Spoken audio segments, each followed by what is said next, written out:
Fucking love that intro. Yeah. Well, you know what they say? Gotta save the best for last. Anyway, hello and welcome to the final part of the trilogy streams. We talked about the worst of the worst. We talked about the best of the best. Now, it is time for another edition of What to Expect from Insert Year here. And we're going to be talking about the movies. Like we're not interested in the movies we're skeptical on and the ones we cannot wait to see. So, so how this is going to go, obviously, everyone unmute yourselves because this is going to be a free-form discussion. We're going to start off with the stuff we're not watching. And the first movie I'm going to bring up is The Strangers Chapter 3. I've gone on record saying I am not a fan of the Strangers movies. I think the original is crap. The second one is mediocre. Chapter 1 is abysmal, unforgivable garbage. I haven't even seen Chapter 2, so why the fuck am I going to watch Chapter 3? You know what's ironic with Strangers Chapter 3? I just got to bring this up. Why now are you starting to do all this new cool shit that you haven't been doing in any of the rest of this trilogy? Bring up the idea that this main chick may become a stranger herself and all that, and blah blah blah blah blah. Now, at the end of a trilogy, you're doing all this new cool stuff. Where the fuck was this in the rest of the trilogy? There was cool stuff. There's potential. I'm not saying that even the execution of that is going to be good, but just now you're doing different things in this trilogy. Wow. I agree. I kind of wish I had seen the original. It sucks. I haven't seen any of the original versions. I've never seen a single Strangers movie, and honestly, I don't really care to. The only one, if I were to ever watch a Strangers movie, it would probably, because I know my fiance, she really likes the original. Yeah. She hasn't seen any of the other ones. She doesn't really care to. And I just really don't. I'm just not really like. I like the first. I've only ever seen the first one and the second one, and I mean, I thought the first one was like a decent horror film. I think it doesn't do anything crazy. I still think it's a little bit unrealistic that none of them just decide to call 911. But like I said, if I were to ever see a Strangers movie, it would just be the original, and that's only because Renee actually likes the original. Like, I like the originals fine. They're not movies I die on a hill for, but I don't understand what this trilogy is trying to be about, man. So it's like I have no interest in this. All right, I have no interest in it. Because it's weird. Because it's like when I say I'm not watching it, I'll put an asterisk there and say I'm not watching it in theaters. I've got some ones that I would normally avoid, but I put asterisks over them because something tells me I might end up seeing them. I did the same thing. Listen, I meant what I said. I'm never wasting my money to watch something that's terrible ever again. I've learned my lesson a lot, and I mean, I never cared for the Strangers movies anyway. On the island. I don't. What? Oh. I never really cared for any of these movies, so I have no stake in this fight. So me neither. It's just a franchise I really don't care to watch on my own. I don't care. Oh, you know what? I'm gonna bring up one that I don't know if you guys have heard about this. That I think the trailer looks stupid. The Wrecking Crew. I don't even know what that is. It's Jason Momoa and Dave Bautista. Okay. Shitty buddy cop movie. Jason Momoa and Dave Bautista. I know enough. Oh, speaking of actors that have the name Jason in it, another movie that I'm not watching. I have no interest in Shelter. I just don't care. Like it actually looks kind of cool, honestly. I'll give it a chance. It's just.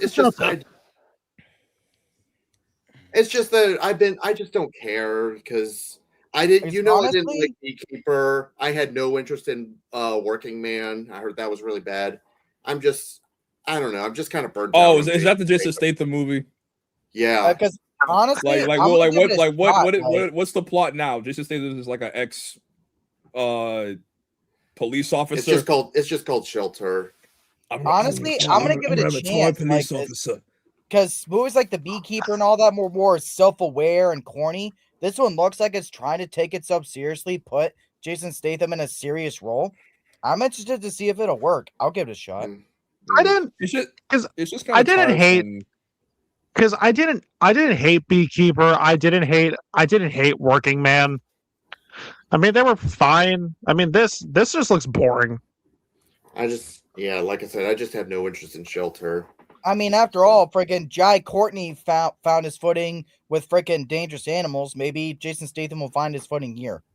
Yeah, all right, but like I feel like at some point it kind of gets tiresome where Jason Statham is like playing the same character where he's an ex-military guy who's trying to be low key, but then something pulls him back into where he has to reluctantly has to tap into his again ex-military, persona, and then he's doing some, martial arts where he's fighting some people, and then he says some wild stuff with wild stuff.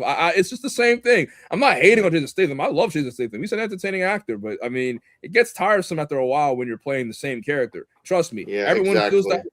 feels that way about. Everyone felt that way about Dwayne "The Rock" Johnson until he pretty much had no other choice but to do a movie that required him to do acting. Which, by the way, did anyone even put that Dwayne The Rock? I'm sorry, this is so off topic, but did anyone ever put the Rock movie like in which one? Best of 2025? Best of 2025 Smashing Machine? No, no one did. Machine. I didn't even care to see it. It's okay. It's okay. I think it's just okay. I just think it's just okay. So I'm There on 20 movies I like more.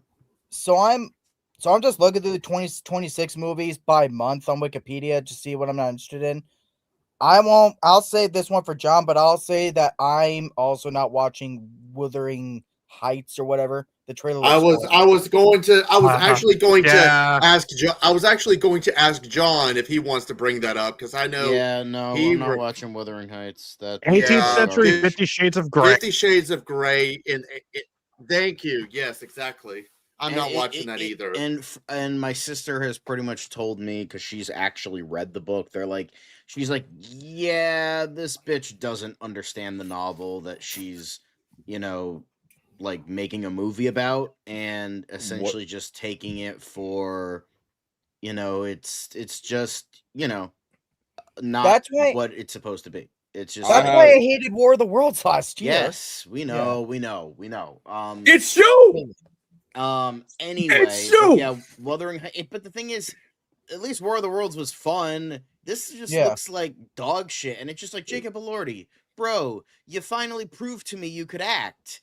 You were in a Guillermo del Toro movie. Why are you going to this? Why are you like Margot Robbie? Yeah, now give him the benefit of the doubt. But like, maybe Jacob he made this like, before bro, do he you did. really need money that bad? Like, It doesn't also help that Jacob Elordi. Fennel Seeds fucking movie, bro. It also doesn't help that he's also in the new season of Euphoria. So, well, I mean, that's what got him famous. Like, let's give him some due credit here. Maybe he did this before he was in Frankenstein, and it's just coming out now. I don't know. I don't know. Yeah, I feel like we should get. I feel like we should get to the. I feel like we're all giving movies that like we all kind of really don't care. We need to start me personally. Let's get into the nitty gritty.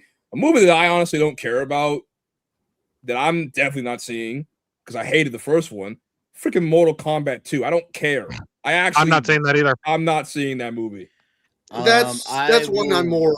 Even though I hate it, didn't like the first one either. I'm kind of skeptical. That's one that I'm more skeptical. I'm gonna wait to talk about it, but in terms of other ones, I know everyone else here is excited to see it. I really don't care. This movie looks like complete dog shit to me, but The Bride looks fucking terrible.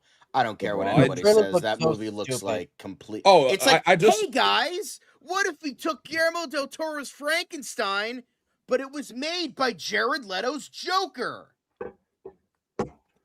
Is that the movie made by Maggie Gyllenhaal? honka honka. Like, fuck you, man. Like, I did want to say something about Mortal Kombat though, because I have very Frankenstein is #damaged, guys. because I have complicated feelings with the first Mortal Kombat.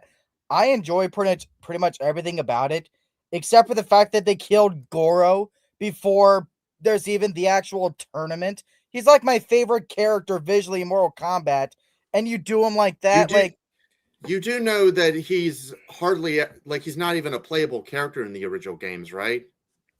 I don't know. I'm just saying I fucking love Goro, man. This is a movie. You go all out with him. Have him rip people apart with all of his arms in the tournament. Let him kick some ass. Well, honestly, now I don't get to see that. That movie was dead on arrival when they decided to have a whole made-up character be the main character of Mortal Kombat with Cole Young. Going on, Jack. Going on, Joey. I mean, if John doesn't want to talk about it right now, then I guess we can go to another movie. Me personally, that I don't care of seeing. Let me go to my list. I'm not seeing. All right, so I don't know. I'm sure people are going to see this movie, but I'm not seeing this movie simply out of protest for Melissa Barrera because she got screwed over. So I'm not seeing Scream 7 simply out of respect for. I think she because Melissa Barrera got screwed over. And it's ridiculous that she got fired because of something that honestly wasn't even that big of a deal. And it's ridiculous to me. All right. I'm going to try and defend this because I'm not. All right. Here's my thing with Scream 7. I'm excited for it. It's one of my most anticipated movies of the year. But here's the thing. I'm not defending Melissa Barrera being fired and all that. I agree. That was scummy as hell. But here's what I mean. I like it. It looks good. Like the story they're going for, the fact that they're playing off what was established in Scream 6. Sydney's in hiding with her family in a different town, and they're using that. They could have went the Rise of Skywalker route and just said 5 and 6 don't exist. Here's another direct sequel or whatever. But no, they're still using what's been established, and they're just going from there. And the story looks good. And plus, this looks better than what we would have gotten with Scream 7 originally because her character was going to become the killer anyway.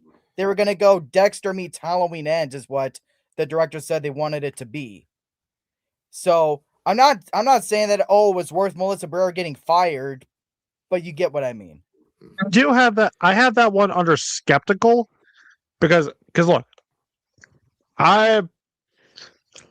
because personally, for me, I don't hate any of the Scream movies. I don't either. Like they're okay. Like they range from okay to great. I enjoyed Screevy, but with Scream 7, Screven, it just screams desperation to me. That's because I'll be honest with you. I put Scream 7 under skeptical as well. So I'm What else were they gonna do? Why is it such a shock that look, bring back Nev Campbell? Like, of course they were gonna do that. Like what's the other about that? Because the other issue is she was gonna be in Scream 7 either way anyway. Because the other issue I have with that is what else is there left to do?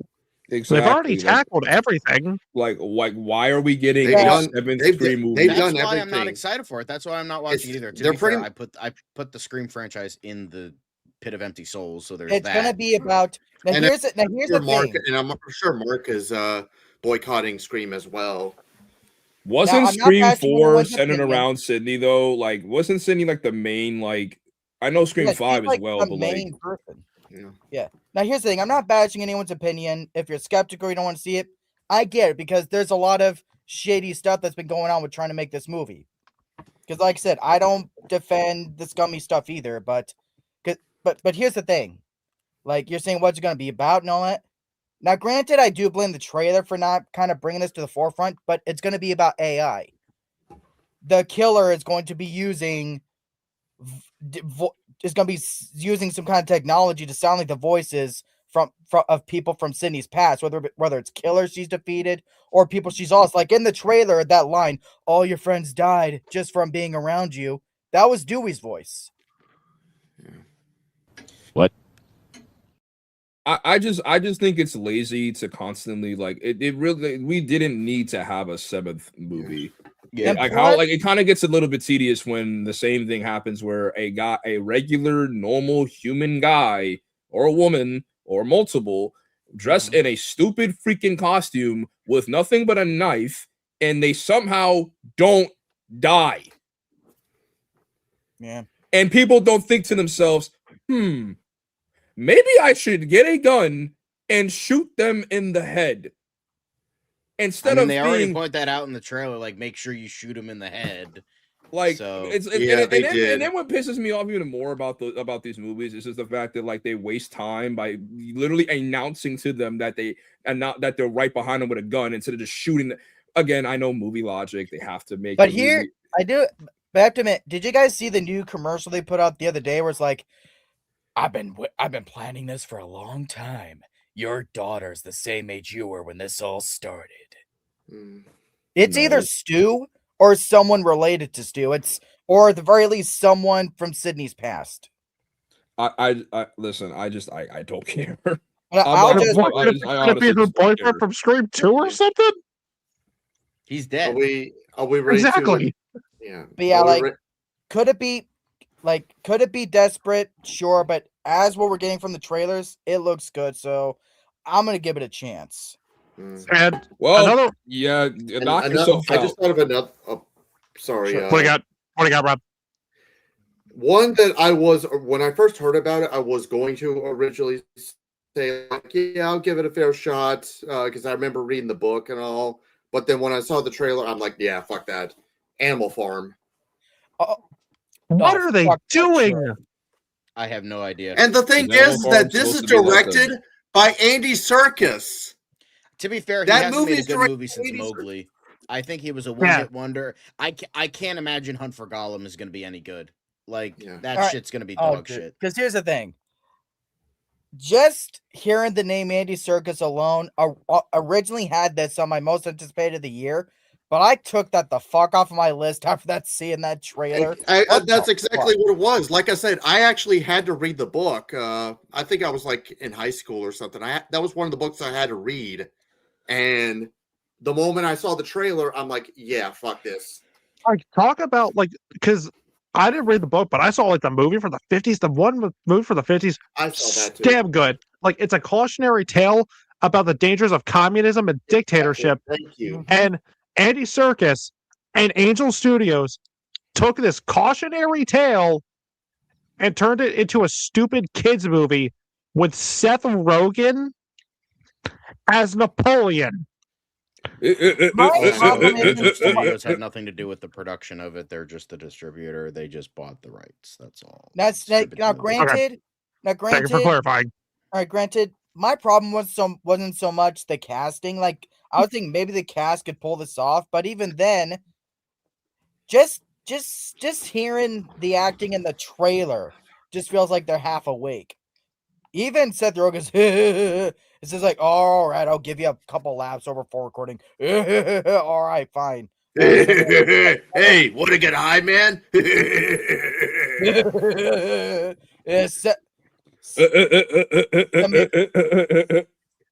You better pay me $1 million per laugh in this shit. So a movie. So sorry. Thank you for bringing up Animal Farm, because that's one, like, I don't know, but I'm pretty sure, like, a lot of us, most of us here are going to agree with this pick. Cat in the Hat. Yes. Yes. That's dog shit. Not watching that. Can we stop making Dr. Seuss movies already, please? And how does this? We've only ever had like 3 good ones or 2 good ones, depending on. And who how you does ask. this look worse? What are the other 2? Honestly, I thought the Lorax was pretty good. What? All right, you know What? that's And your then opinion. so the 3 that I have, Horn Hears a Who, the Lorax, and I'm sorry, but I have a sense of nostalgia for the Cat in the Hat 2000s movie. Okay, you just provoked me. Get the fuck off my stage, you pussy! Now look, don't get me wrong. I have nostalgia for the movie too, only in the sense that I remember that I had watched it a lot as a kid. Listen, I'm That's sorry. I'm sorry. It's kind of like it's kind of like Halloween 5. Like I only have nostalgia for that movie because that was one of the few ones we had on DVD at the time. But how do you make a movie that, at least in my opinion, looks worse than that one? Yeah, I think this one looks worse. Listen, man, I'm sorry. I'm I know the movie is not good, but it's funny. Oh, It's funny. I'm gonna say this about the Cat in the Hat. Yes, the trailer looks stupid and all, but that's probably going to be another case where it's going to be like Renee and probably would want to see it because I remember Renee and Kane were talking about it, so they were interested. So that's and plus, I did say this to you guys before. We need to be able to bring up some views and review more bad movies on our channel. That's true. Yeah. That's true. We have, Yes. I agree. Also, so yeah, like that makes sense. That's why there are a couple movies I'm not going to be watching for that. But like, I mean, after all, I can't. I'm sorry, I just can't watch it. Like, it. Just, I mean, come like, on, guys. I was initially kind of excited because Bill Hader. I really love Bill Hader. Yeah, and like he's done like a Cat in the Hat. Like he did the thing. I think he was on SNL, where he did like the whole Cat in the Hat impression, where he was like a fucking like divorced dad, and it was really funny. And so I was like kind of like maybe skeptical at most, but I'm like, maybe. And then I saw the trailer. I'm like, yeah, this looks wow. I feel so. The trailer looks terrible. You got rid of Coyote versus Acme. You got rid of Batgirl, but you'll keep that. That should have been a tax write-off. Yeah, but I feel like that's going to be a movie that I didn't put on my avoids, but that's only because one, I'm probably going to end up seeing that for my family, and two, again, we got to review more bad movies to keep the view count up. Wait, so you guys didn't like the Lorax? Nope, not really. The Lorax is genuinely one of the worst movies I've ever seen in my life. It paints extremes that alienates the truth of the story. I mean, what else can I mean, come on, man. What do you expect? It's Illumination. How bad can I be? By the way, really bad. By the way, before we move on, I just want to do this because I feel like we won't get another chance. Best day ever! I'm sorry, but that face looks scary as fuck. Yeah, that's nightmare fuel, man. What face? Yes, Joey, I agree. The smile the trailer for the new Cat in the Hat. I don't even remember. Yeah, I agree, Joey. Coyote versus Acme is going to be peak. We'll get to that soon. We'll get to that one. We'll get to that one. I didn't even think Hornier said who was that bad either. Like, I mean, I didn't either. I remember liking it as a kid, but I think it's all right. Like, also, now if you want to talk about like a bad Dr. Seuss movie, then yeah, like the Grinch, and I'm talking about like the Benedict Cumberbatch one. Yeah, that's pretty bad. Yeah, that movie it's Illumination at its most Illumination. Yep. And that's saying a lot because usually that's the Minions. So, like, did Warner Brothers just buy this? So, did Warner Brothers like buy the film rights to Dr. Seuss or something? I guess.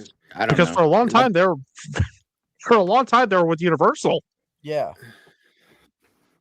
And I think 20th Century Fox did Horton Hears a Who. I might be wrong. No, they did. No, that was under Blue Sky Studios. Did it. Also, I did want to mention this. We are reviewing it, but I'm not watching it. Once I heard the plot, I was like, no fucking way. I'm not watching Masters of the Universe. Like, I thought that, like, the fact that they're literally remaking the shitty 80s movie instead of doing something more in line with the animated series and the toy line is just dog shit. It's just let's take the terrible 80s movie by him being a fish out of water in the real world and do that again because people loved that movie, right, guys? I will say the actor that they chose for He-Man, I feel like he just doesn't look the part for me. I never was Skeletor. Yeah, that should have been ruled rule number one. So what? Fuck outta Another here. movie I have on my not watching. Jared Leto was in this movie. Oh my gosh. What? Okay. Sorry, Rob. Sorry. Okay, so one I'm not going to be watching, and I feel like Zach's going to hate me for this. Scary Movie 6. I'm not watching I'm it not either. watching it either. I haven't seen any of the other 5. I've so ne- even if I've I never wanted seen to any see of it, I them, can't, so I 'cause, have like, no. I haven't seen like. any of the other movies, so why would I watch it? The only thing I found funny in the first one was the what's up. What's up? I Yeah, have that's another I one of have my that mask hanging on my wall.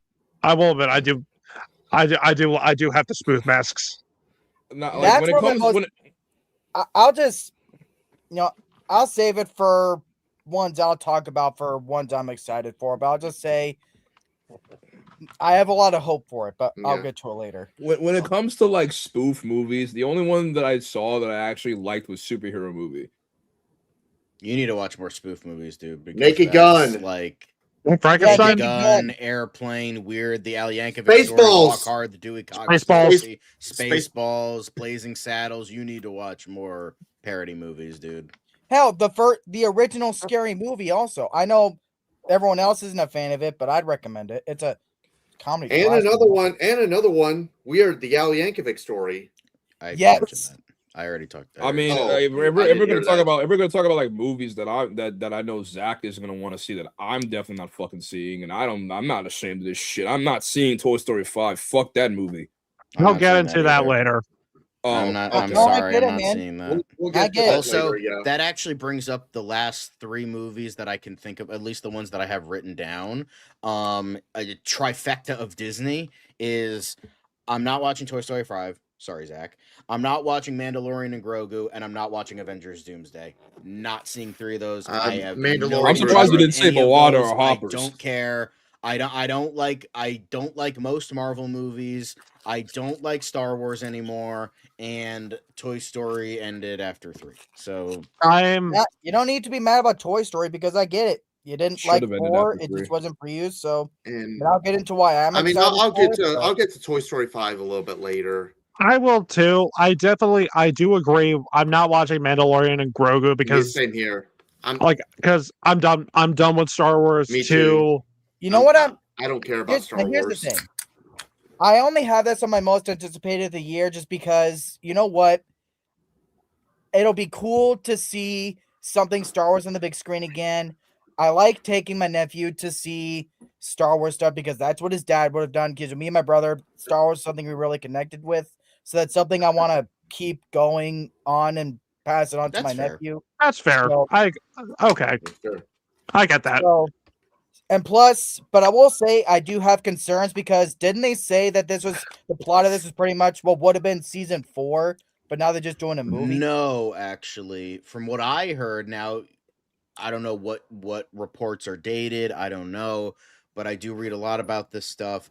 What I read recently, I think this was from a couple months ago, so I don't know. I don't know when yours was dated, but I heard that this would essentially just be a story connecting season 3 or 4. It seems like they're still doing season 4, but like from what they've talked about it, but with like who knows with the CEO changing and whatnot, and we'll see. But Okay. the most recent report I read is that season 4 is still happening, but it's happening after the movie, and it's not like this is replacing season 4 or anything like that. Yeah. Again, from what I I've one heard. thing Yep. that I can't really like stand and I don't like that Disney is doing is the fact that like they're taking like things that are clearly not meant to be like theatrical movies and they're releasing them in the movie theater. I mean, they did this with Moana 2. That definitely does not feel or looks like a movie. It looks like It was supposed to be a miniseries. a mini series,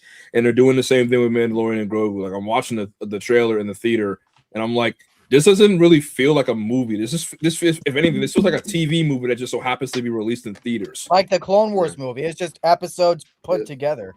But I'll just say this with Mando, like when y'all say that you're done with Star Wars and all, I get it.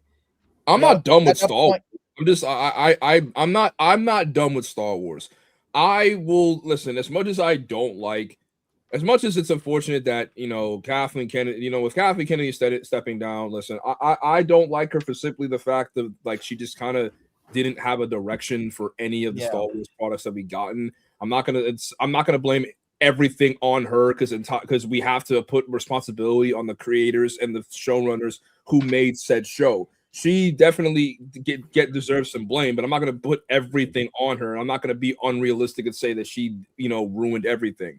But at the same time, she was one of many responsible. Yeah, she is definitely responsible, but I'm not going to put everything on her. But at the same time, I definitely want to give Dave Filoni 3 strikes, because I do think that Dave Filoni has done some good for Star Wars, but I do think he has done a lot of bad. For Star one of the best Star Wars things ever. But at the same time, the point is, I'm not done with Star Wars. I want to, still ride the ship until it sinks. But I will say that my relationship with Star Wars is not as strong as it used to be. Yeah, because don't get me wrong, there's stuff with Star Wars that I cherry pick. I'll watch this, but I won't watch that. But it's just one of the ways I want to keep my brother's memory alive, because he loved Star Wars. It's like one of his favorite things. Okay. Yeah, so, I'm still gonna stick it out. I mean, but I won't lie. Kenobi broke me beyond repair. I honestly, after Kenobi and Ahsoka, I can't anymore. I loved Kenobi, and plus it's special to me on a personal level because it was the last Star Wars thing my brother got to see before he died. So it holds a special place for me. Yeah. By the way, another movie I have on my not watching list is Meet the Parents 4, also known as Fokker and Law. Oh yeah, that I would have written that down, but I fucking keep forgetting that shit exists. Look, I'm gonna say this right now. I think the first Meet the Parents is pretty funny. Yeah, second one's okay. I did not like Little Fockers though. I hated that one. I hated Little Fockers too, but here's the thing. I'll compare this to how it went from Scream 3 to 4. Now, I like Scream 3. Heck, I like it more than 2. But given the overall reception for 3, how negative it was, to then come back with 4 and fix all of it after so many years, maybe it'll be the same way with this new movie. So I'll give it that shot. I don't know. Is there any other movies anyone else wants to mention? Yes. I feel like I've been spending this whole segment talking about things y'all aren't seeing up, but I'll give it a chance. But I'll bring up, you know what? Since no one has brought up yet, Devin, get the clip ready. Fuck Minions 3. Now, granted, I've been done with this franchise since the second Despicable Me movie. They should have stopped there. I know a lot of people say that The Rise of Gru was decent and all that, but I don't know. I just think this franchise is so tired and recycled and all that. Just let it die. So it's going in my freaking dumpster fire. I have no interest, but I never had interest.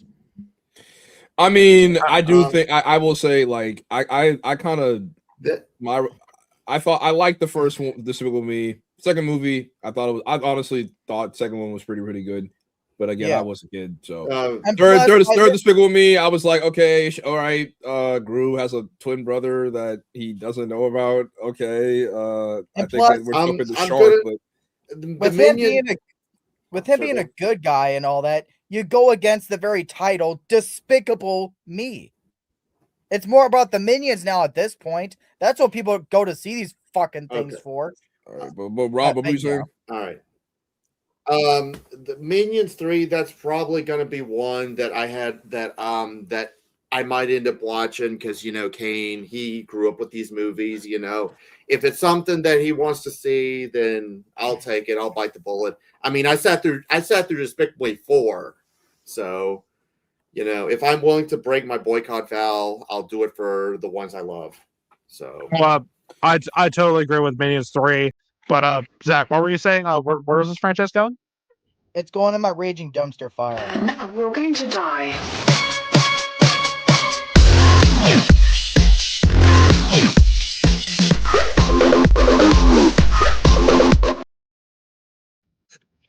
That never gets old anymore. I mean, I'm 22 years old. I really just don't have time, nor do I care of watching kids movies. So Oh, Joey's bringing up a good one. I'm not seeing that shit either. I'll get this. Street Fighter. I'll get hey, Street Fighter later. hey. Hmm. No. Wait. No, hey, no. Hold Hey. up. Time out. I actually am excited for that movie. I am too. We'll get into that listen, one later. We'll get into that later, but I'll get to that I'm later. skeptical. I'm skeptical too. Because keep in mind, the original is total trash, but it's one of my guilty pleasures. It's just it's looks- complete 90s cheese. Yeah, and does anything now unless you disagree, does anything about this look AI generated with the posters in the trailer, or is it just No. me? It's What? just you. I don't see AI generated anything. what looks AI generated? The trailer and even the character posters for what? Street Fighter. No. No. How? What? How is that AI generated? Not even Wish felt this AI generated. Are we like, what are we talking about here? Like, I'm not the only one saying it. Like that there's looks some- pretty real to me. No, it But looks pretty yeah. real. I don't see. And AI what generated. poster? Like, what do you mean with, like, you mean the poster that's paying homage to the original Street Fighter logo? I mean, I don't know how that's AI generated. like there are many subtle levels of stupid that I can take, but this is well below the amount of stupid that I can take. So you're knocking a movie that's very self-aware I think the reason why I'm excited, which again I'll get to that later, but the reason why I'm excited for this movie is because it's self-aware. It knows it's stupid. It knows that it is stupid, but they're embracing the stupidity. It's the same thing about Sonic. Sonic is literally, it's just a blue hedgehog fighting a big fat scientist with a mustache, but it's entertaining. Yeah. And Sonic goes Super Saiyan or something. I mean, it's entertaining. It's a shame. Rob has his camera off. I'm Because not we're saying working that- on I'm not saying that Sonic is bad or that it's stupid. I grew up watching Sonic and playing the games. I'm just saying I love it when movies are aware that it's stupid, but they decided to make it anyway just to have fun. This movie looks fun, or at least the teaser looks like it's gonna be fun. If it ends up being that way, then that is It looks better than Mortal Kombat. Yeah. all right. Here's one more that I'll bring up before anyone else talks about theirs. Insidious: The Bleeding World. We're making another one? Oh, that's what it's called. That just sounds like the Bleeding World sounds like a school documentary made for women experiencing their first periods.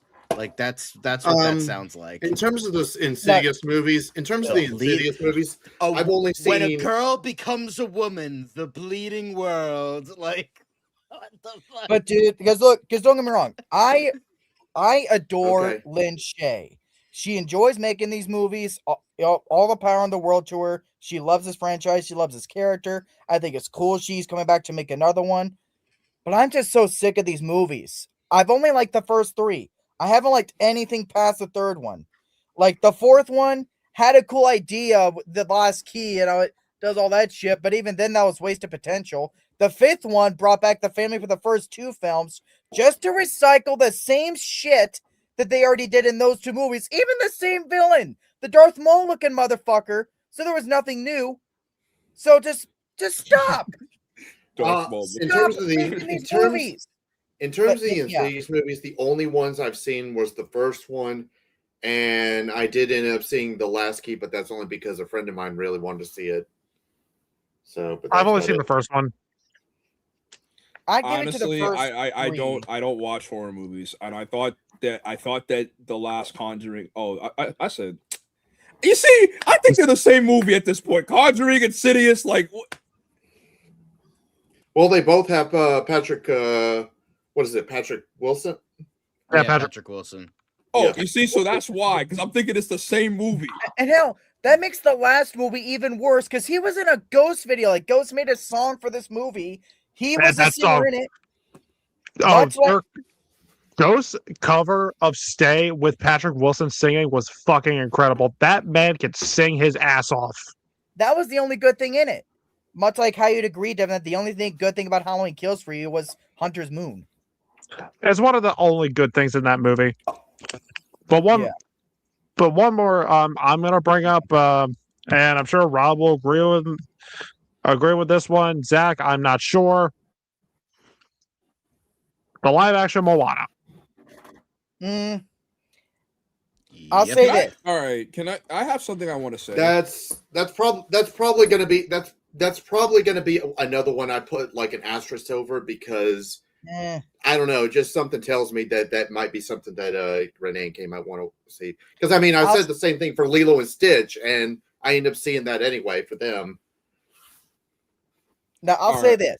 Now, contrary to popular belief, I'll let Zach go. Now, contrary to popular belief, there are some Disney remakes I don't like. I don't just blindly give all of them a fair chance. Now, someone who likes some of them, thinks they're good, and obviously there's some failures. Like this one could be cool, maybe, so long as it's not a shot for shot. But my issue is, why this one? Like, also, why Lilo and Stitch? It just shows that Disney's getting desperate now. Like, with other ones like Aladdin, Beauty and the Beast, no, why not? It's to boost The Rock's ego because he has almost no career now because he's not a certified box office draw. So he's doing this to boost his own ego. And because you could get why they're doing some of the other ones because like there's actually some nostalgia to them. They're classics. So there's some nostalgia to draw off of. No, there's no reason. There's no reason to make a live action Aladdin. No. I'm not done. Because like with this, it just shows they're getting desperate for movies to remake. So now they got to pull from ones that aren't even 10 fucking years old. They're doing a Tangled one for Pete's sake. Well, technically speaking, hey Zach, aren't you speaking? Hey Zach, aren't you excited for a live action Frozen 2? Gang, you can put a Nincompoop! Must I hold your hand? Gang, you could put a gun to my face and I'd say squeeze that. It will be 10 years. It will be 10 years that Moana comes out this year. So technically speaking, it will be 10 years. Gentlemen, look who's here. Oh, Mark. It's Austin. Hey, Austin. But I will say this last thing, Rob. All right, Rob, I'll say this last thing. You could put a gun to my face and I'd say squeeze that shit. Listen, I have something I want to say about Moana as to why I'm not seeing it because listen. Moana. So I saw Avatar 3 a couple of days ago, and I saw the Moana trailer in theaters, and it really occurred to me why I just hate live action remakes, especially when Disney does it. It's just because it's not saying anything different. They're just doing the same exact thing and remixing certain plot points. It's just ridiculous to me that we are like maybe a decade in, because I think what was the first live action, like I guess you could say when the trend started for Disney. I guess you could say the Jungle Book. Alice in Wonderland, I thought. Oh, yeah, I mean, Alice in Wonderland wasn't even a remake. It was. I mean, yeah, but like, I wouldn't say that's really when the trend started. I would say like maybe Jungle Book. I would say I would say the trend started with Maleficent. Yes, yeah, okay, but that also, that too. As far as actual remakes, now like reimaginings or after Cinderella. Whatever, like Cinderella was the first actual remake they did. Okay, I thought the first actual remake was Cars. Well, fine, but like with Moana, it's just like I'm not seeing Moana simply because it's just it just shows me that Disney has no original ideas anymore. They're making a freaking Pixar movie that's a ripoff from Avatar, for crying out loud. That shows you that they have that doesn't have any original ideas. And the fact that we're getting a movie that is not even it's not even 10 years old, and it's like, dude, stop ruining your classics. I haven't even seen Moana, so I'm not even gonna act like I know like what's in this movie, but it's just pathetic to me. It's pathetic that we're getting a live action Moana movie. It's pathetic that we're getting a live action Tangled movie. It's pathetic that we're possibly gonna get a live action Frozen, a live action I've said this before. I'm sorry, I don't mean to cut you off, but I've said this before. But if Disney had to do it, like, I mean, I'm not saying they should, but I'm saying if they were forced to do live action remakes, why not do remakes of the films that bombed? You just took the words right out of my mouth. You took the words right out of my mouth. I was just about to say Atlantis: The Lost Empire. Maybe give it a second chance. Like they were going to do ideas too. They were going to do a remake of Atlantis, and it was going to have Tom Holland in the lead role, but Disney shut it down because the original bombed. So we won't make any money off it, is basically what they said. But they'll make a live action adaptation of freaking. All right, you know what? So Austin, was there any movies that you're not interested in seeing that you want to quickly go through? Oh boy, let me tell you about this list. So in terms of movies I'm not watching, I mean, listen, to all you Star Wars fans, I'm sorry that I gotta say this, but god damn it, it's still the point, because it's fuck Star Wars today, fuck Star Wars tomorrow, and fuck Star Wars every day. The Mandalorian and Grogu, I just flat out will not watch. I thought Mandalorian Season 3 was dog shit. It was a waste of time. And quite frankly, this is going to be more of the same. Don't let people put the wool over your eyes. It's just absolutely ridiculous. Sorry to the 5 Star Wars enjoyers still left out there in 2026. But it's just kind of neither here nor there. Strangers Chapter 3. I mean, I didn't even watch the second one. I watched the first one begrudgingly. No. As someone who's been up to date on this trilogy, you're not missing anything. In terms of other films that I'm not watching, Watch at someone's house. yes, they're after me. Oh, shit, they're coming for me. Actually, no, they're coming for me because I just said fuck Star Wars, so they probably already doxed me. So massive twist. In terms of other 2026 movies that I just don't have any interest in seeing, there really isn't anything right now that I'm like, oh my god, I'm like offended by it. Like it's to the point of Jesus Christ. Like Cat in the Hat. Well, I'm actually excited for Cat in the Hat, Zach. Come on. Do you know me by now? Do you people know me? Like, come on, guys. What about the next do you know me or Avengers do you know movie, me? Austin, are you excited for that? I'm more like in the middle skeptical on it because it's like, because I mean, we'll get to that one later. Yeah, we will. But in terms of everything else, like other than really like Star Wars related, or if it's like something real, you know what?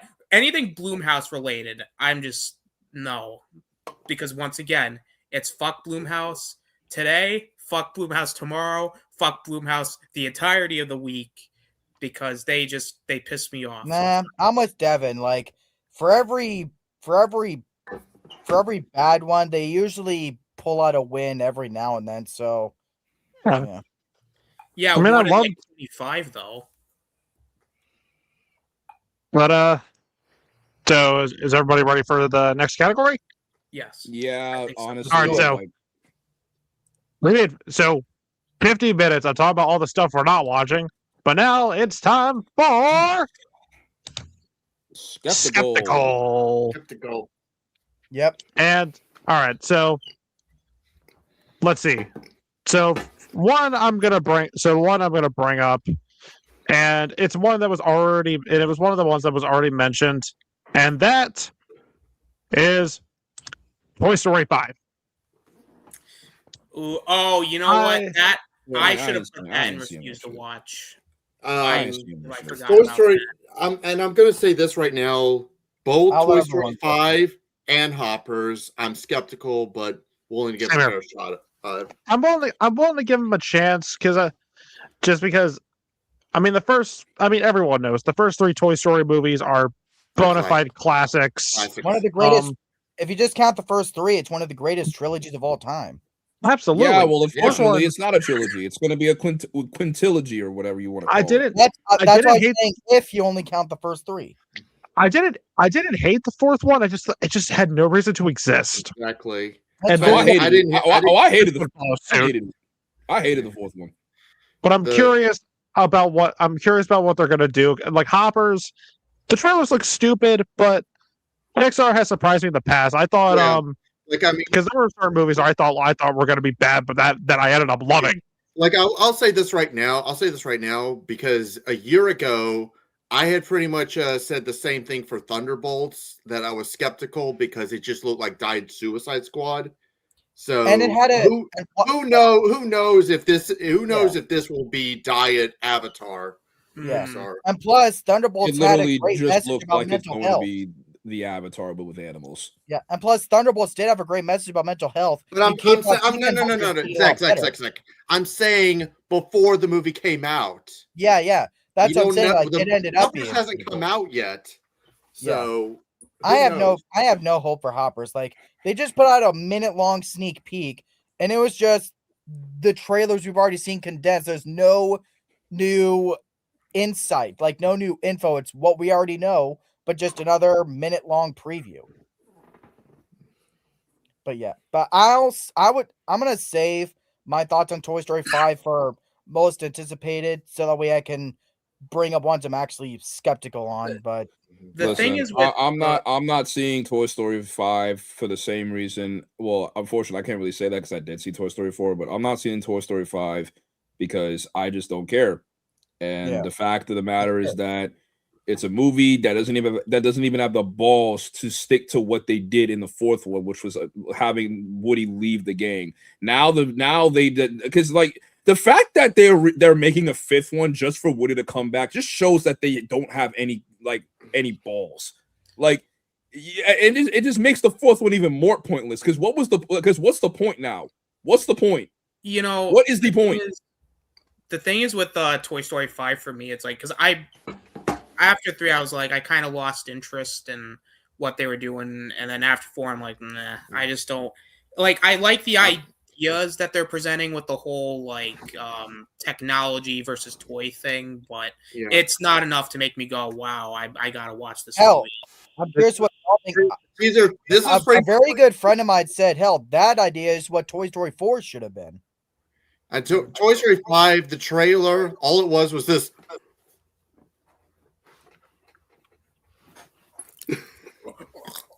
And unfortunately, Sporky is still here.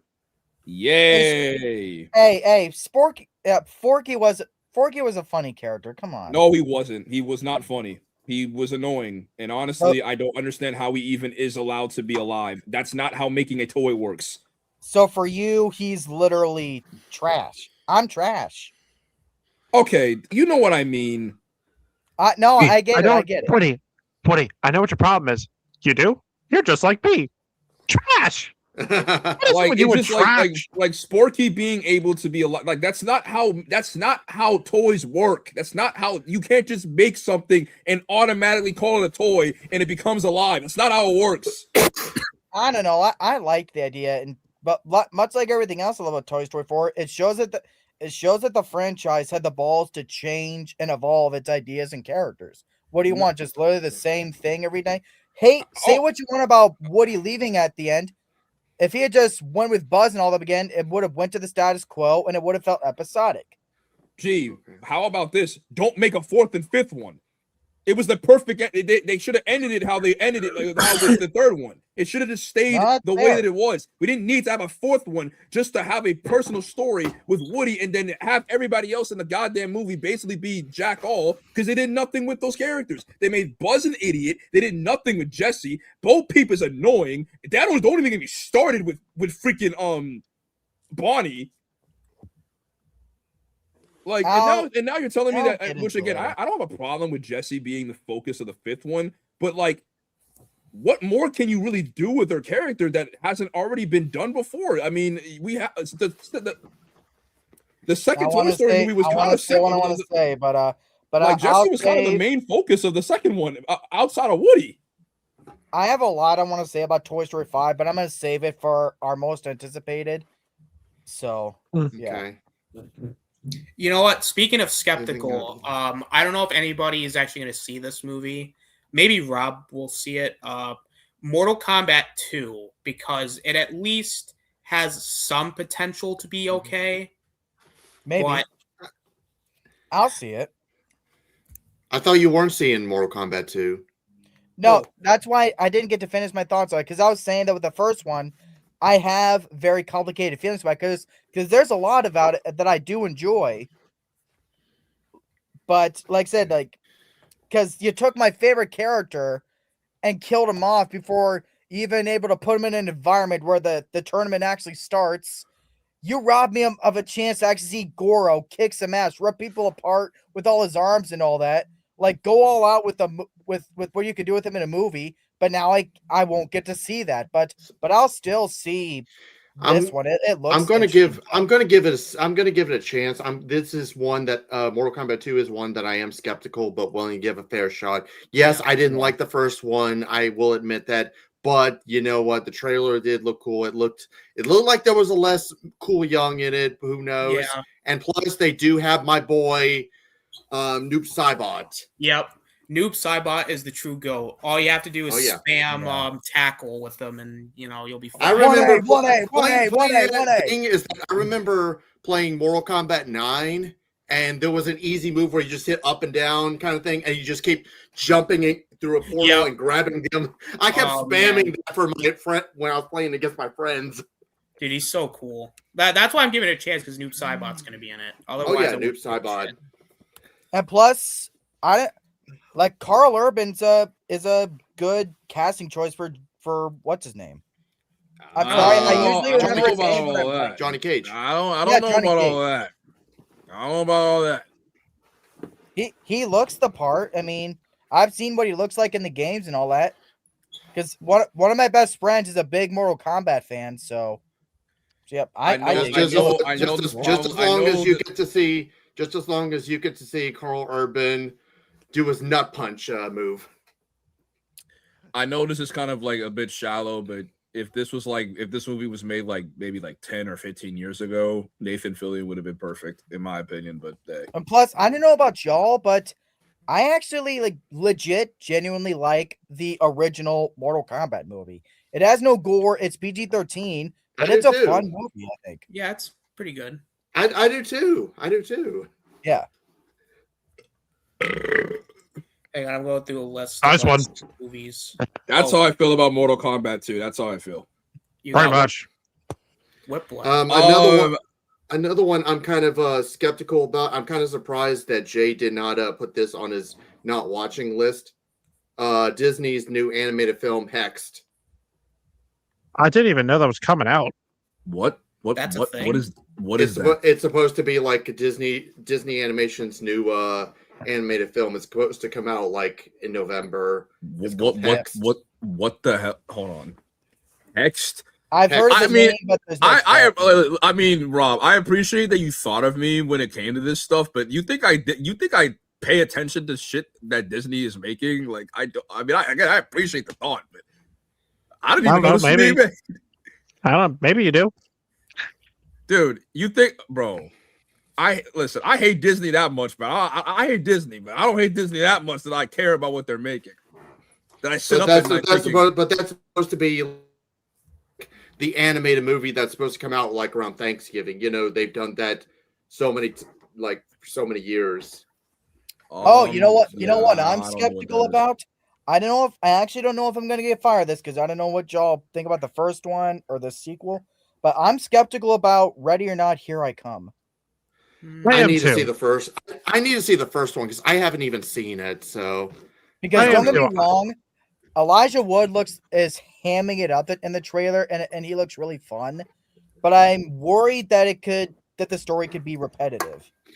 The funny thing is the funny you mentioned Ready or Not too, because I was actually on my way home from seeing Renee today, and then I called my older brother, and I was saying, "Oh yeah, we got a live stream where we're talking about movies we're looking forward to in 2026. And then he was like, "Oh yeah, I know one movie I'm looking forward to is Ready or Not 2." And I was like, "I haven't even seen that one." And plus, why? Because they're literally calling it, and plus the title is stupid. Not the actual subtitle. It's a great title, but take out the 2.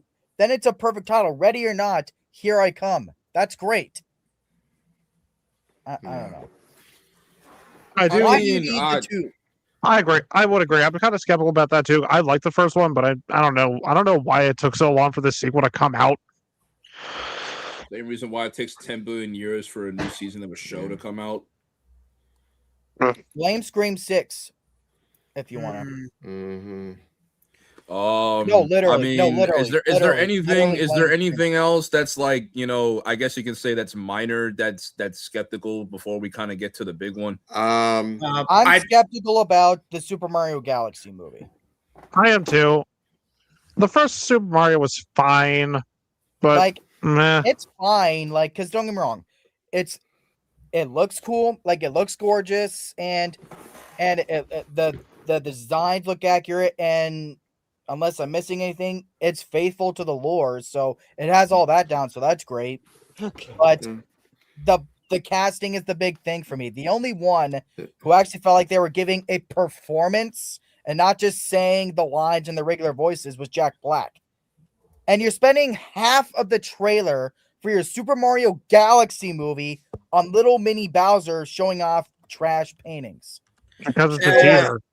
Yeah, it's a teaser. teaser. It's not supposed to show off anything. They can't give too much away. No, I'm not saying give away the whole movie, but just sell us on the Galaxy aspect or whatever. You know what? I'm excited for Galaxy mainly because knowing Nintendo, they're very strict with their characters. I predict it'll be fine. Yeah, I'll talk about Galaxy later. As far as Mario Galaxy, I guess I can say what you know, my stuff now. I mean, I am excited for it, but I'm just waiting for us to get that Super Smash Bros. Movie. I know it's coming. I know it's coming. Oh yeah, I know it's coming. John, is there any you want to mention? Yeah, there's like 12 I want to mention but I haven't been able to fucking talk, so you know. Oh, sorry. So I'm just gonna name all of the ones I'm skeptical on, and I'm just gonna give like a sentence reasoning just to like get through them. I'm skeptical about the drama. I like Robert Pattinson and Zendaya, but I'm kind of iffy. It kind of looks pretentious, so I'm not sure. Oh, that Supergirl, based on a Tom King comic. That's all I need to say. Resident Evil, I'm skeptical about, even though I love, you know, weapons and all that shit and Barbarian. The way he's like consistently distancing himself from the games is it makes me a little nervous. I still trust him. I'm still reasonably excited, but like I'm more skeptical than not. I'm skeptical about The Social Reckoning. Why is this being made? But it is Aaron Sorkin, so I'm curious about it. Wait. A Christmas Carol. I'm skeptical about it because I mean Robert Eggers is going to be doing one, so I'm curious. How many times have we all know the story of Christmas Carol by now? I know, but I'm still like curious about it because I do like Ty West now. I like the cast. It's got Sir Ian McKellen and Johnny Depp and a couple other people. So like that has me like I'm like okay, but I'm still skeptical and I'm like I'm actually excited for that version anyway. I'm skeptical about Violent Night 2. I love the first Violent Night, so I'm not sure why there needs to be a second one. Give it the subtitle "Christmas Dies Tonight." The next one is Jumanji 4, aka after the next level. I liked the next level, but it didn't give much of a reason for its existence, so I'm not sure how they're going to make the fourth movie work. Although it looks like it's going to do the it bleeds into the real world thing, which was promised at the end of the previous one, but even then I'm still skeptical about it. And Dune Part 3, I'm skeptical on. Yes, I liked the last one, but it's going to be based on what is considered to be the weakest book in the series. So I'm just a little nervous. And the fact that it's supposed to take place 12 years later and everyone still looks so young. So I'm curious how they're going to make that work. So yeah, those are the ones I'm skeptical on. Okay. Movie magic. But I just watched, John, with Violent Night 2. Literally watch them give it the subtitle "Christmas Dies Tonight" and have all the Halloween Kills haters go nuts. And I've got another one that's going to be that I'm skeptical about, and I'm pretty sure Jay's going to kill me for this. Michael. Me too. Me too. I have nothing to say on Michael. It's not because I believe in the allegations. No, I'm on the side that believes he was a cool dude, that he didn't do anything. But just as far as his career and his music, I haven't listened to enough of his stuff. I don't know enough about Michael Jackson generally to say anything. But the movie, I'm just hoping the movie's good. That's all. I hope it's a good movie. He wants to kill me now. I know it. I was looking like fucking Slender Man right now. But yeah, that's all I'll say is that I just want it to be a good your doors tonight. I think he's going to come after you and me. I mean, don't get me wrong, Jay. Before you say anything, I'm still going to see the movie. I still am. Yeah. The one thing that just worries me is I don't want another generic paint by numbers biopic. Thank you. That's my worry. That's the one thing that kind of scares me. That's enough for it to be in skeptical. I like when biopics do other stuff to stand out. It's why why do you think I loved Better Man so much? I liked A Complete Unknown. I loved Rocket Man. So him being a monkey for a whole movie is what makes it all right. You know what? Maybe you should see the movie, Jay. It was fun. I watched it last night. It was a blast. Thank you, Zach. Listen, I'm not gonna get into. I'm glad I'm not a Roman because you and Rob also liked it. I'm not saying anything really about Michael until we get to most excited. All I'm going to say is shame on you. Shame on you. Hey, not shame on me. Like I have no stakes. He's talking about me and Devin because we're not super stoked for it. Yeah, because like I said, like I'm in the camp that all says I'm in the camp that believes that he didn't do anything, you know. And as far as the movie goes, all I want is a good movie. That's it. I'm gonna be quick with these. I'm gonna be quick with these ones, just because we're already an hour in. But then again, we have a lot of ground to cover.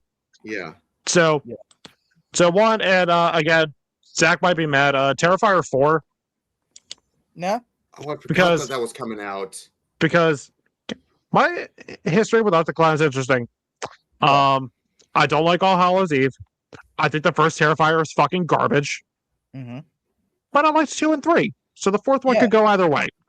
They're saying it's supposed to end the series and that the opening of the movie is going to give Art's origin. Hopefully it's not stupid. The Mummy is another one. I was going to bring that up. Lee Cronin's because the reasoning is like Lee Cronin, he did an amazing job with Evil Dead Rise. Mm-hmm. The trailer looked neat, but at the same time, like I'm hoping this could be a unique spin like The Invisible Man and not a piece of shit like Wolfman. So I get it. You're skeptical because Wolfman was bad. Yeah. And the other one is I don't know. Like maybe this one could be good. It looks stupid. It does look kind of stupid. Wait, what movie? We didn't hear you. We didn't hear you. Goat. Oh, that looks stupid. I'm not. That one. I'm skeptical. Like the dumbest fucking. That's another one that I'm skeptical about. It looks generic. Because the trailers did look stupid, but then again, Sony Animation has pretty much been on the rise. So who knows? They've surprised me lately. They've surprised me a lot. So maybe this could be another win. For me, it looks harmless, but it looks like every generic animated sports follow your dreams movie of the pretty much. It looks just like Rudy, but with basketball and anthropomorphic animals, but shitty. Zootopia did it better. Stop trying to rip off Zootopia, you dumb fucks. But I'm pretty sure. Is there any other ones anybody wants to name before we get to, I guess, the big one? I got what I want to add. I had one more. Let me What do you see. Austin said it first, so go ahead, Austin. Yeah, you can go. All right. Yeah. So it's a DC animated movie that's coming out this year. And I'm only putting it in skeptical because while I'm excited for it, it's very DC animation is very hit or miss. Batman Nightfall. Yeah. That has potential to be good, but the problem is lately it's been very hit or miss with a lot of their films. That's fair. And most of the time, like with Batman adaptations, they're usually pretty good, but like Killing Joke and Hush were kind of like, like they really. Killing Joke was so bad. It wasn't great. I didn't even bother watching it. I liked it. I liked it when it was actually telling the Killing Joke story. But then you have like amazing stuff like Dark Knight Returns and Under the Red Hood. Yeah, I'm sorry. exactly. Wait, I'm sorry. What's coming out? Wait. What are we talking about? There's an animated movie based off Batman Nightfall coming out. Yeah. Oh, we're still I'm getting excited DC for it. animated Well, movies. You know what? There was actually one movie that I'm surprised nobody pretty much brought up on either the not watching or skeptical about. Narnia, Magician's Nephew. That's coming Wait, out. What? Yeah. Why are we getting a Narnia movie after how many years of the last one? I just thought of that, not gonna lie. I'm not gonna lie. I Why thought even of that one, I start? didn't. First of all, I thought we were getting I thought we were like gonna get a TV show on Netflix, like retelling the whole Narnia story. And second, why even make a Narnia movie starting off from not even from the first one? That doesn't even make any sense. That is the Magician's Nephew is the first book in the series. Oh, I thought The Lion, the Witch, and the Wardrobe. That's the second. I got Wait one. a minute. that's- Wait. I know. The funny thing is that the funny thing is the fact that I remember Ben mentioned to me, even though because Ben did remember reading those books as a kid, and he was actually he was open to being on the stream if we ever do a review of it. But I didn't know how you guys felt about it, so.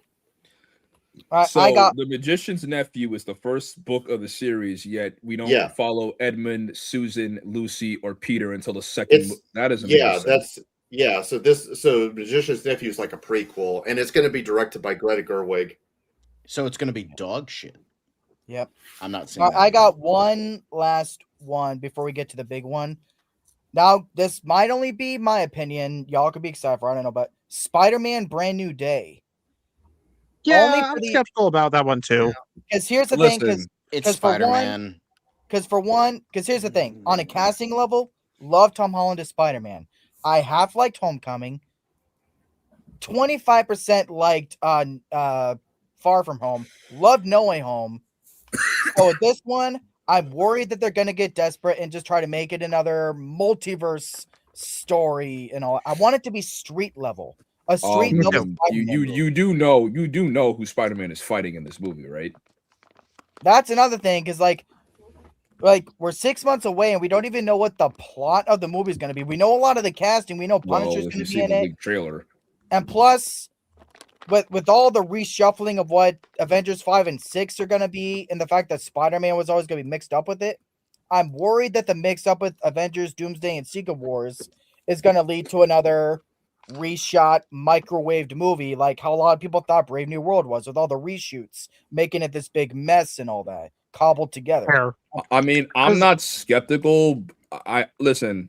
It can't be worse than what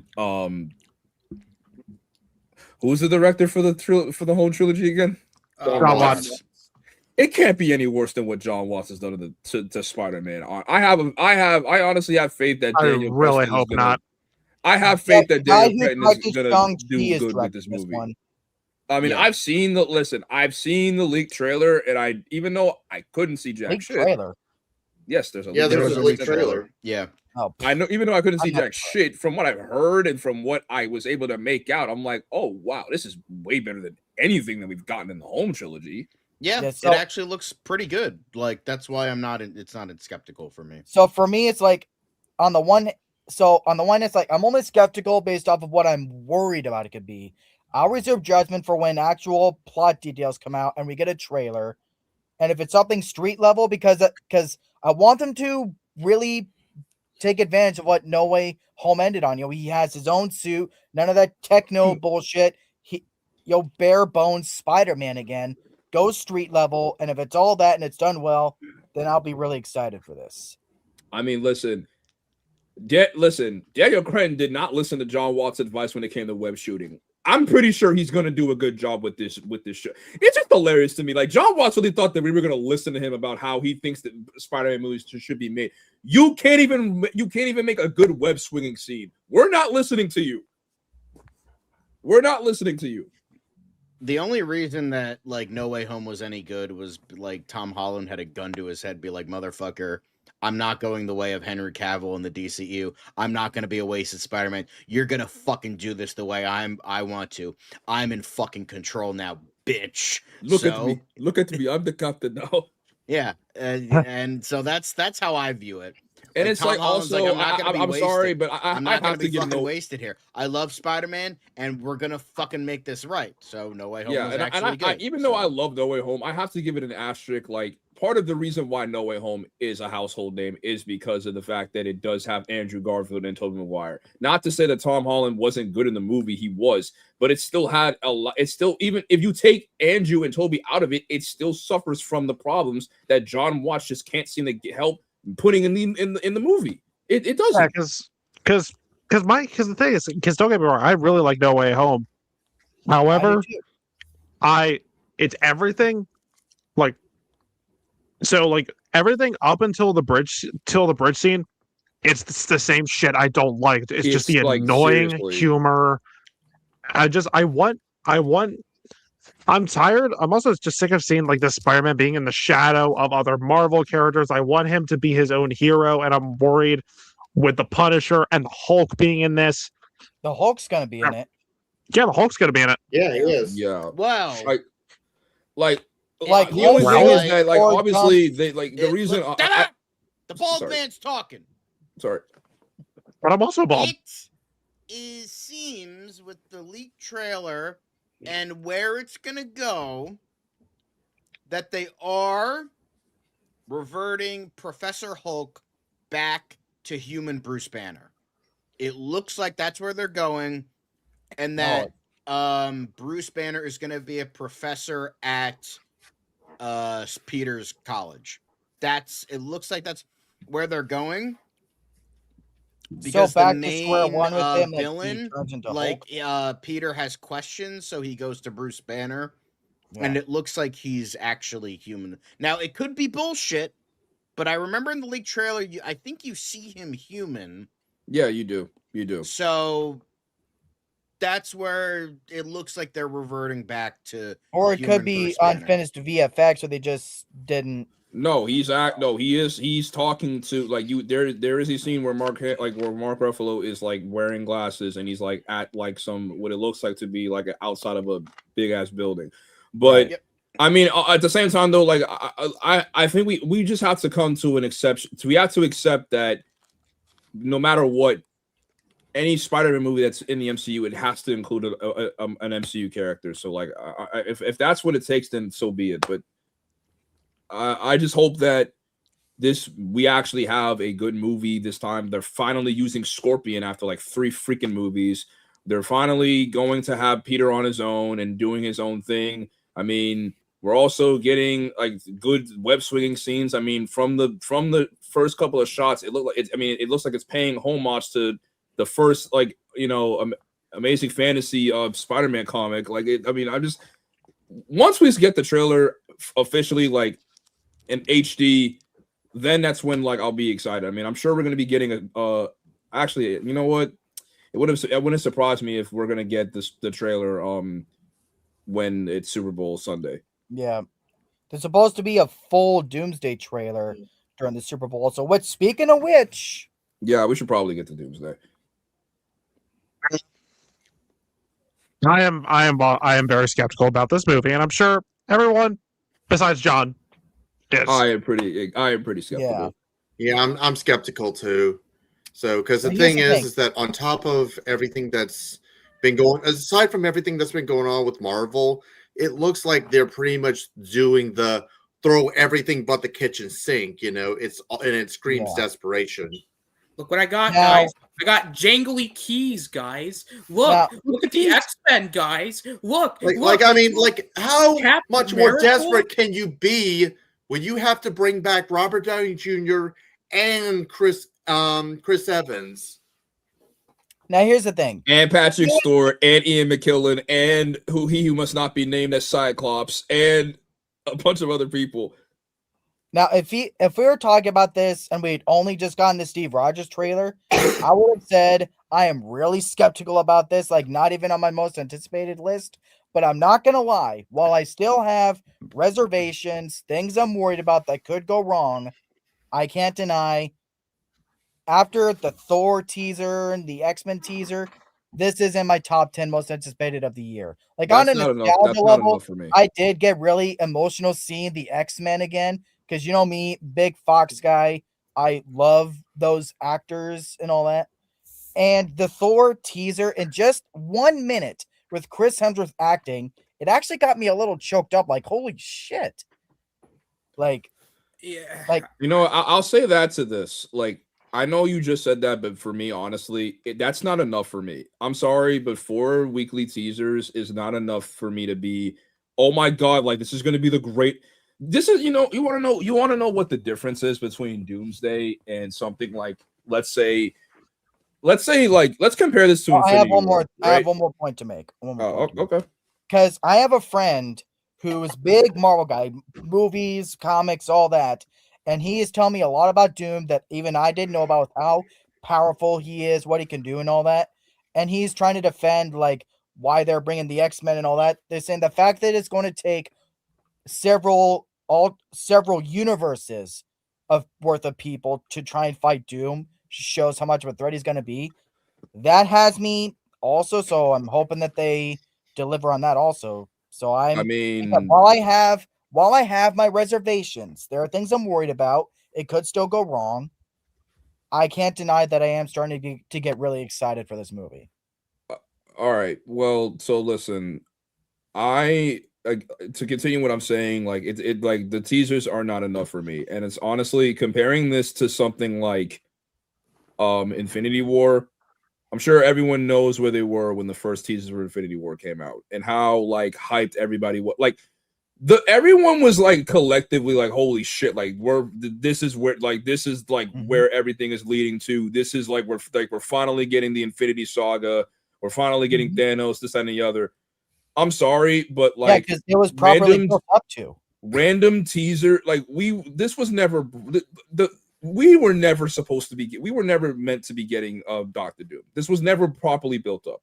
We all know what we were supposed to be getting, and even then, the lead up to Kang wasn't even done properly because we were in a multiverse saga that had nothing to do with the multiverse. Every project. We only had like maybe I can count on maybe 2 hands, and I don't need a lot of fingers to do so. How many projects had something to do with the multiverse? And again, I can count on 2 hands, and I don't need that many fingers to do so. How many of them were actually good? So, so when it comes to these teas, here's how I look at it. Wait, Zach, please let me continue. When it comes to like these teasers now, okay, Steve Rogers is coming back. I don't know why. I think it's very disrespectful to Anthony Mackie and his character with Sam Wilson being a new Captain America, because it shows that Disney never had faith in him as the leading man in the first place. The Thor teaser, okay, it's nice to see that Thor is back to being taken seriously after what was done to him in Love and Thunder. Okay, cool. The X-Men trailer, all right. Ian McKellen and Patrick Stewart are gonna die for the 15,000th time, and they're like old as hell. Ian McKellen has never actually died in any of the X-Men movies, by the way. Yeah, he did. He died in. He lost his powers, but he didn't die. He got wounded in Days of Future Past, but Ian McKellen never got killed. Touche. And then, yeah, I mean, cool. We're getting them back. And then James Marsden, fuck you, by the way. But James Marsden is coming back as Cyclops, and cool, sure. And then in the last one, we have, the Wakandans. That, to me, that one was the only one that, shocker, the black guy liked the Wakanda trailer. But that was the most interesting one to me because, I mean, Wakanda Forever was one of the Marvel movies that I liked. But I'm sorry, but yeah, it's just this is not enough for me. I still want to know what the plot is. I still want to know what they plan on doing. And you telling us that, oh, Doctor Doom is so powerful. You're doing a lot of telling, and you're not really showing the main guy that we're supposed to be seeing in this movie. You're like, this entire movie is named after Doctor Doom, and we have not gotten a teaser related to Doctor Doom. We are having characters that have you really only use these characters to bring in hype, which I understand. But respectfully, why didn't we get a teaser for Doctor Doom when he is the one that we're supposed to be like, hyped to see? And we all know why. It's because of the whole Robert Downey Jr. casting. And that goes to another thing. I still don't like that he's being casted as Doctor Doom. I don't like the fact that they're bringing him back. I don't like that they're bringing him back. But if there's one thing that I can give Marvel, if there is one thing, and I also don't like that Anthony and Joe Russo are coming back either, because what have they done without Marvel? Nothing. They have done absolutely nothing. They had one of the worst movies in 2025 last year with the with Millie Bobby Brown and the Electric State, that movie. So yeah, even them coming back doesn't even make me hyped. And the fact that we're having a Doctor Doom movie that has not have anything to do with the Fantastic Four is already a red flag for me. But you know what? After everything that I just said, after all the issues, I want to see the reason why I am somewhat optimistic about this movie, and it's only for this one particular reason. I want to see what Marvel does when they're desperate. I want to see what they do when their backs are up against the wall. Because let's be honest, everything that they have done up to this point since Endgame has been hit or miss. They have not had a consistent stride where they were able to produce hit after hit after hit after hit after hit. It's not phase 3 anymore. It's not phase 2 anymore. And it's not phase 1 anymore where they're allowed to have certain movies that don't do well. They are more like they put themselves to this pedestal of being this, iconic franchise, and now it's we're starting to see cracks in the armor. And you have DC they are coming. They're not slowing down. They are coming. They already had a hit in Superman. They already have a hit with Peacemaker and all these other properties. And now they're coming with another movie in Supergirl. They are coming. And they're not slowing down. So I want to see what Marvel does when they're desperate, and I want to see what they do when their backs are up against the wall. So yeah, this move is very, very bold. This movie is going to be ballsy, and it's going to be a very desperate attempt. But you know what? Let's play ball. Let's see what they're going to do. Let's see how well this movie does. Maybe it'll be good. Because if this movie is bad, in any way, shape, or form, and if it's just another like nostalgia, filled movie, Marvel's done. They're done. It's done. They can't come back from this. You already did. You messed up with Kang. You cannot mess up with Doctor Doom. Doctor Doom is one of the most iconic Marvel villains. You cannot mess this up. You can't. Speaking of which, that's the defense I have for them shifting from Kang to Doctor Doom, because if Secret Wars is all about Doctor Doom anyway, why would you pair that up with the movie about Kang to then lead up to Battle World and all that in Secret Wars? To have a whole other movie about Doctor Doom also to set that up, I think it's a better pairing. So here's my issue though. Jay, you brought up a good point with this. And I'm gonna play, I like to use the term long-term storytelling. Phases 1 through 3 had really, really good long-term storytelling. So when we got to Infinity War, it felt earned and it felt satisfactory. But the problem is, for phases 4 through 6, the storytelling, there has been no storytelling because it's so hit or miss. They're trying to do way too much with way too little. They have all these MCU shows. They have all these characters that they're not really capitalizing on. They're not going back to. And instead, they're focusing on what I like to call the jangly key effect, where it's like, hey, remember this thing? Remember this thing from the comics? Let's throw this in this movie. Case in point, Brave New World, because, because Disney and Marvel didn't trust Anthony Mackie. Member berries. But, they threw Red Hulk in there in the trailer because they're like, hey, guys, look, Red Hulk's in the movie. Go see our movie. Jump until the end. Yeah, Anthony. Yeah, it's fine that he's in it. Go see it. It's like, there's no really good long-term storytelling. And something that no one else has brought up is that, yeah, Marvel can sometimes put out good trailers and good teasers, but that doesn't always mean the movie's going to be good, if that makes any sense. Can I also add, like, you also have to, I don't think people realize that we kind of already know, I think we need to be, when we go into this movie, we need to be surprised. Because let's be honest here, we all know how this movie's going to end. Yeah. We all know how this movie's going to end. Doctor Doom wins and creates Battleworld. And it's basically just going to be a carbon copy of Infinity War and Endgame where the bad guy wins. But I could be wrong. So again, like it's just also like, yeah, they did not plan this out. They did not plan this out. They are pulling this out of their asses. I mean, if you think about it, with Secret Wars, the villain will technically win 2 movies in a row because the MCU is going to reset after this. So the universe, as we know it, all the Marvel universe that we know, with the original X-Men, Fantastic Four, this MCU is all going to be erased, and it's going to be completely different from here on out. That's how Secret Wars goes. So if you think about it, it'll be 2 movies of the villain winning. The heroes will lose.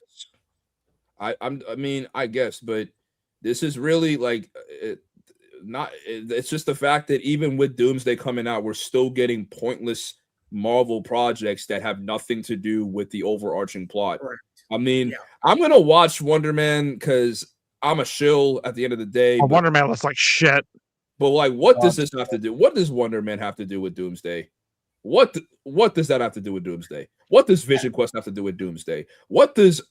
I'll listen. I'm gonna watch Daredevil Born Again, but if he's not even gonna be in the Avengers movies, then what's the point of even bringing him back to the MCU?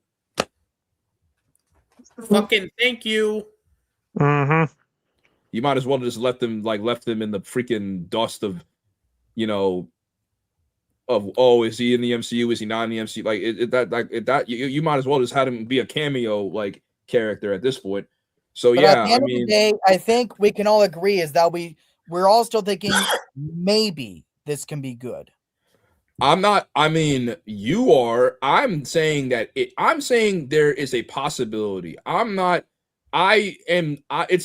sorry. These teasers are not enough for me. A trailer's not enough for me. I really want. I get it. You know what? I will be more, intrigued once I see a full trailer because I really need to see what they're gonna do with this movie. Because don't get me wrong, I'm right there with you. Like, I haven't liked how scattershot the MCU has been the past few years. Hell, I took a break from the MCU for 2 years because of how much of a burden it felt to literally watch every show, every movie to understand the next thing. It feels like homework. Yeah. Yeah. I don't like doing homework. And most of the homework is pointless. So I mean, Yeah, really, they have said that certain things actually won't be relevant to Doomsday. Like She-Hulk's not going to be in it. Ironheart won't be. Thank God. Agatha all along won't play a role. And apparently Love and Thunder is being ignored completely. And they're going to come up with a new reason to why Thor has a daughter. Well, they can't make up a new reason. They have to continue the story from Love and Thunder. They just don't have to address the fact how goofy it is.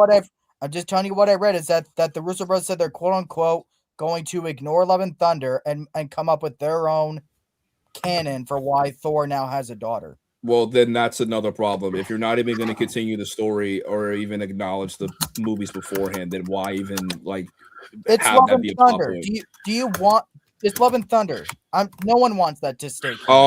People hate Thor: The Dark World, but that was still an important movie for the overarching Infinity Saga. Captain Marvel may have been a bad movie, but it was still an important movie for Endgame. There's a lot of movies that are in the MCU that aren't good, but they still serve a purpose. If you're not even going to acknowledge the stuff beforehand, then why even add it into the movie? That is the issue. That is the issue. Yes, Thor: Love and Thunder is a terrible movie, but it still matters for the overarching plot because obviously we're going to be wondering, what has Thor been up to since so-and-so? I'm sure people are going to have questions about Doctor Strange. We haven't seen Doctor Strange in like 4 or 5 years.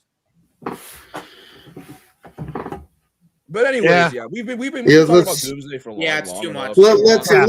Let's move on because we're already an hour and a half in. If we keep this pattern up, then it will be like 6 a.m. by the time we get done.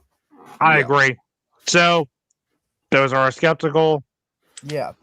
Now we're getting to the good stuff. Let's fucking do this. Yes, And the first movie I'm gonna mention is not a big like upcoming big like blockbuster superhero movie.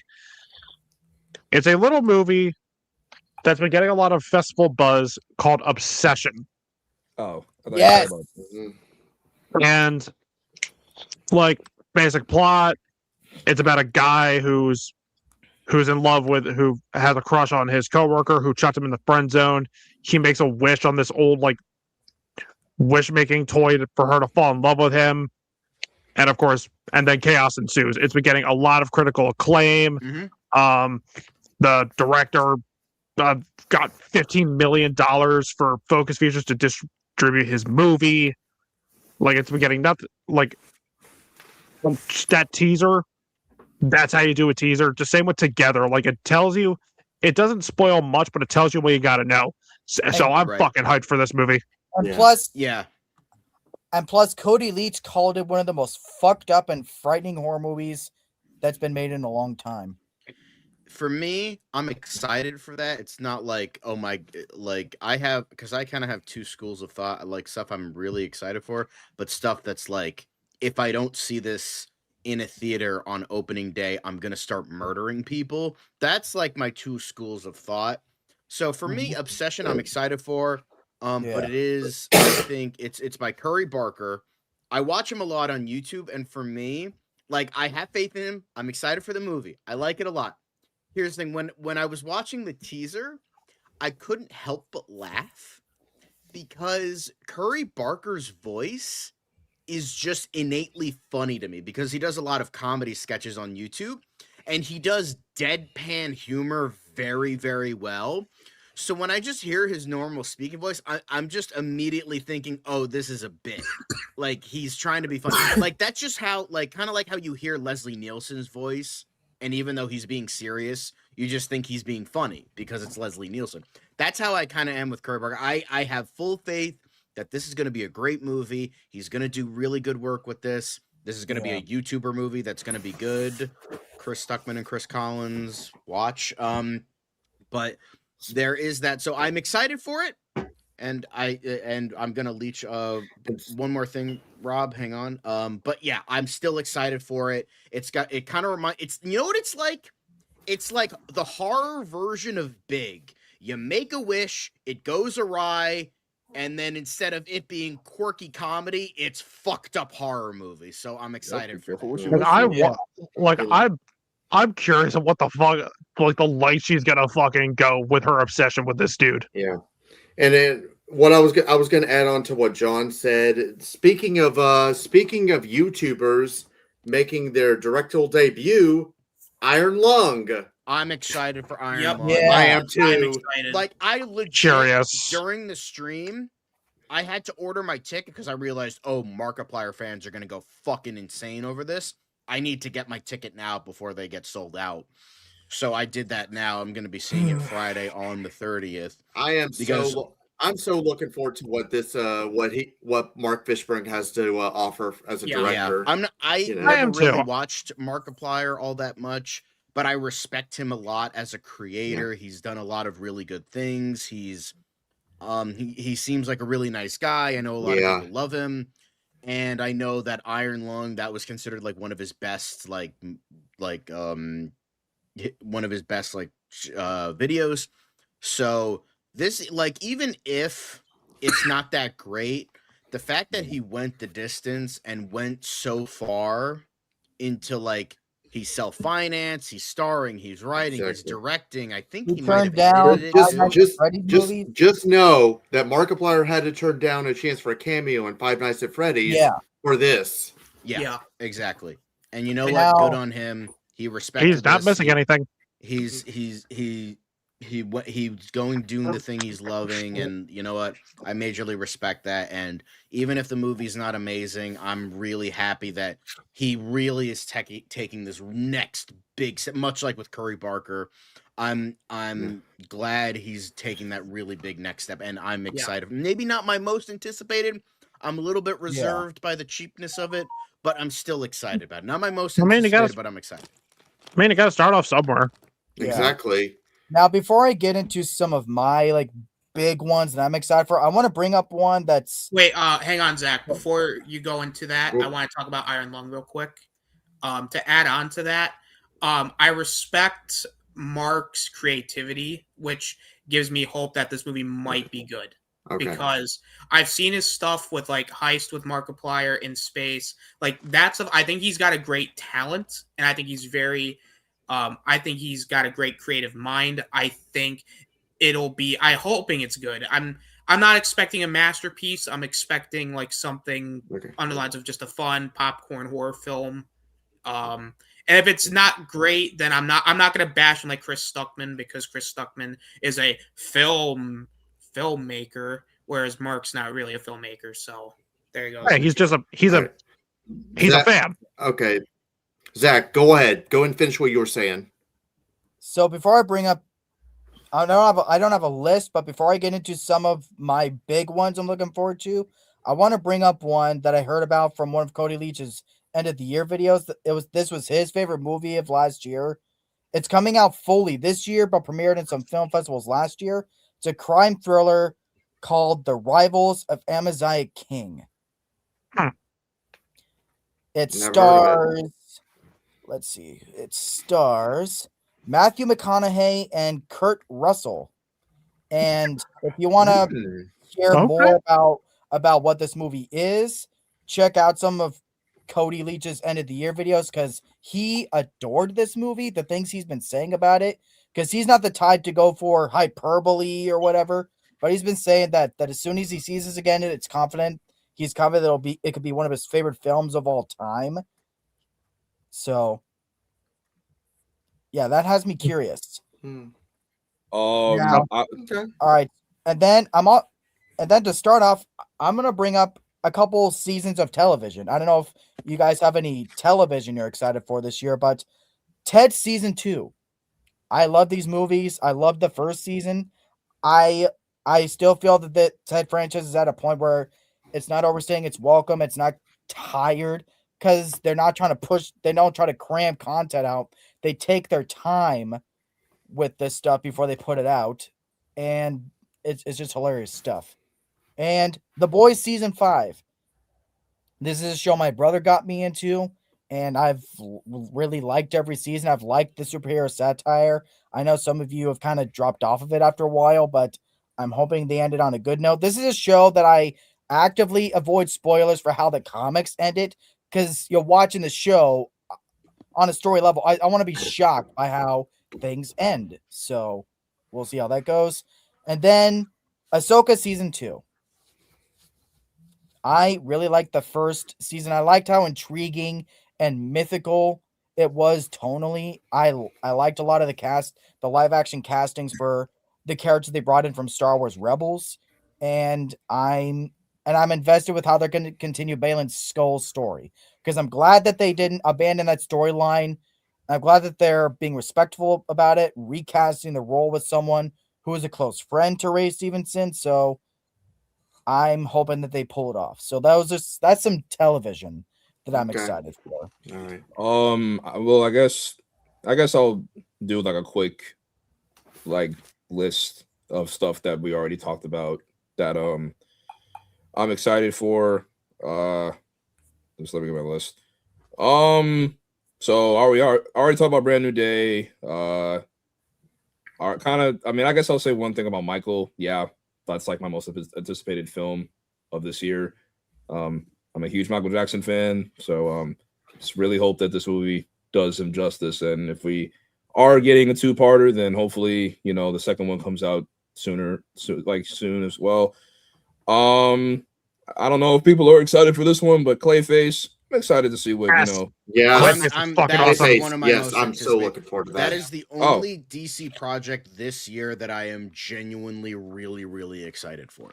Oh shit. Yeah, Well, I mean, then I can't wait for Supergirl.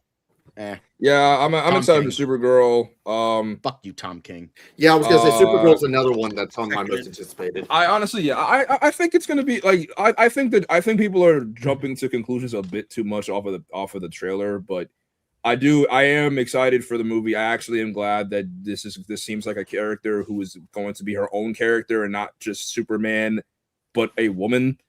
I'm looking at UCW Supergirl, but I actually do like that. You know, Kara is going to have her own character. She's going to be her own person, and she has her own trials, tribulations.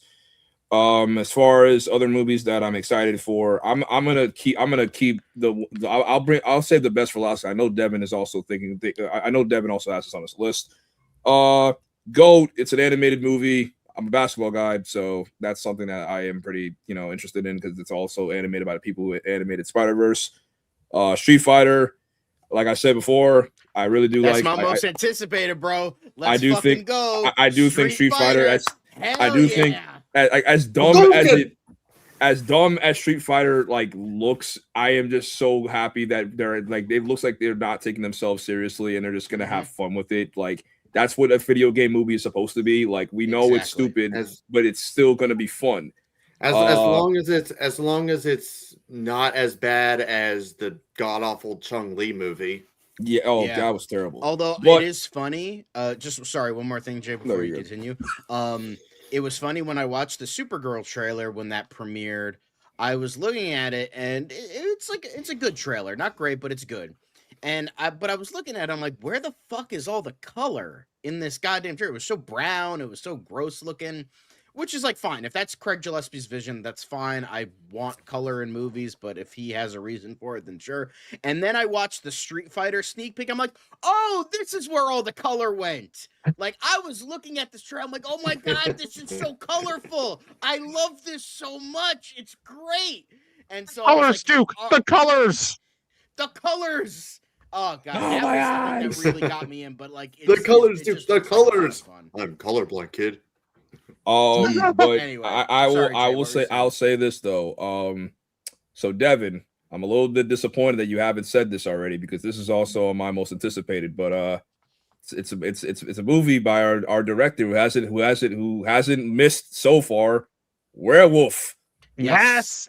That's my most anticipated. Listen, that man. Is Robert Eggers has not top missed 5 most at all. He has made every movie that he has made is the only one I'll say that's not a 10 out of 10 is The Witch, but everything after that is a banger. Everything after that is a banger. For me, that's I think everything of his has been a 5 out of 5 for me on Letterboxd, except The Witch. Not saying The Witch is bad. That's still a 4.5 out of 5. But I will say it took me a few watches to really appreciate that, and it's still a phenomenal movie. I love Lighthouse is one of my favorites. Northman is one of my favorites. Nosferatu is probably personally my least favorite of his. However, it's still fucking near perfect. Nosferatu is probably my favorite of his. That was my favorite movie of 2024. Mine is The Lighthouse. My favorite. My favorite is still The Lighthouse. My favorite. Nosferatu, I think, is Eggers' best movie too, because you remember I said about 2024. Even though it wasn't my favorite movie overall of the year, I think it was the best made movie of 24. The atmosphere, the drab colors and all that, the tone. I think it was beautifully made. I can just. That's how you do a passion project. I remember my headcanon for Werewolf where it was Robert Eggers. He's finally done with the press for Nosferatu. I can relax. Oh, my great movie that everybody loved. Nosferatu. Yes, perfect. You know what? I'm gonna go see a movie. I'm gonna relax. I'm gonna relax in a theater. I'm gonna go watch a movie. What's this movie? Oh, Lee Wannell has a new movie, Wolfman. Okay, I'm gonna go see that. So he walks in all happy and chipper. After making Nosferatu, sits down and watches the fucking disgusting pile of shit before him, and then he's like, "Fuck."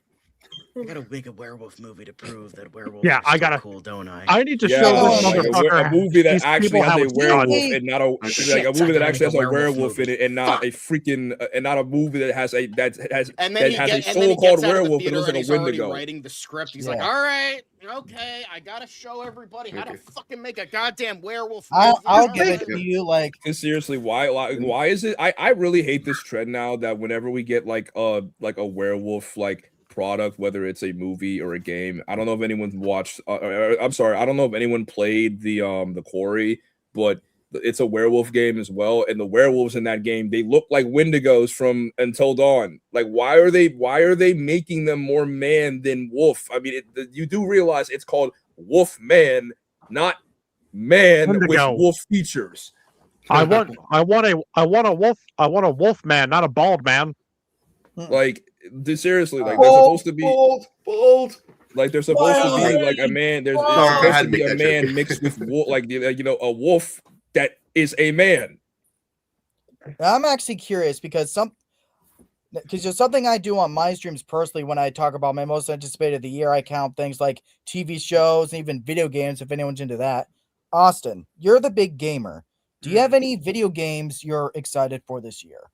Well, Zach, I'm glad you asked that because there is one video game this year that's coming out, and this is a base fucking pick, and I don't want to hear anyone complain about it. No, I know what you're gonna say. I know what you're What are gonna you say, gonna say? Austin. Say Yeah. it, motherfucker. I know Yes, what you're gonna say. By the Let's way, fuck- it's gonna be better than that fucking shitty Wolverine game by Insomniac. I'm Fuck yeah, it is. Fuck We're talking about- Insomniac. Yeah. agreed. Yes. I'm talking about Lego Yes. Batman, Lego Legacy of Dark motherfucking Knight. Batman. Let's fucking Let's go. Legends of the Dark Knight. Let's This go. is- Let's go. Let's go. Listen. This is not only my prediction. Not going to be the best superhero game that comes out this year, but it'll probably be the best DC thing to come out this year because 100%. Maybe because Lego Legends, Batman but is we'll see. fucking base. Fuck yeah. Let's Yeah. go. Let's That go. is that is one of the few AAA titles I will pay full fucking price for. Listen, Yeah, I would pay absolutely. I'm $70 getting for that game. I'm getting Why, that game why are we too. why are we waiting on the Wolverine game? Because fuck the Wolverine game. It's fucking Insomniac. That's It's good. why. It's Insomniac. They probably already fucking made it. Woke garbage. Fuck that shit. Well, Lego all right. Batman is where it's I at. know You know, I gotta say Spider-Man. I know that- Spider-Man 2 I'm didn't sorry, necessarily Zach, win a lot of it's people probably over, gonna but suck. like We love Wolverine, but that game is gonna fucking suck. But ass. listen, I'm not much a Lego- video game person myself, but just seeing some Wolverine stuff in the trailer for it, it looked cool. So, but I And don't know, listen, maybe it'll. Uh, Lego and TT basically said, "Okay, Rocksteady, you want to make a shitty Suicide Squad game? Well, guess what? We're gonna make a better Arkham game. We're gonna make an Arkham clone that's gonna be just as good." oh Because yeah, yeah. I am so looking I forward to haven't that. been this excited for a Lego game, and like the thing is, I kind of teetered off the Lego thing, even though I love Yeah. Lego so much. Like after like Pirates of the Caribbean and Lego Star Wars 3, I kind of like I'm like, oh, they just don't have it in them anymore, Yeah. and they kind of were on the downturn. Yeah, that's. But this is the first one in a while where I'm like, Yeah, I am so. although I looking- did finally get years after the fact, I did get Lego Supervillains, the one Yeah. that's based on the Forever Evil storyline. I did play a little bit in that, and that was really good.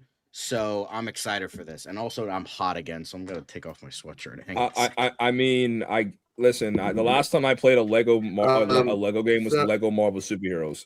Let's try and stay on topic, guys. Yeah. Rob, what were we Okay. saying? So going back to movies. Okay, so going back to Sorry. movies, there's one movie that I'm surprised that some people haven't mentioned. Coyote versus Acme. Yes, yeah, It's I- finally coming I'm out. Absolutely. excited for that. Hey, and now and let me have been- wait. Let me say one thing, Tesla. Fuck you for thinking people don't care about the Looney Tunes anymore. Fuck I you. fucking love the Looney Tunes. No, like- no, I'm saying David Zasla said that people don't No, care that's what about I'm the Looney saying.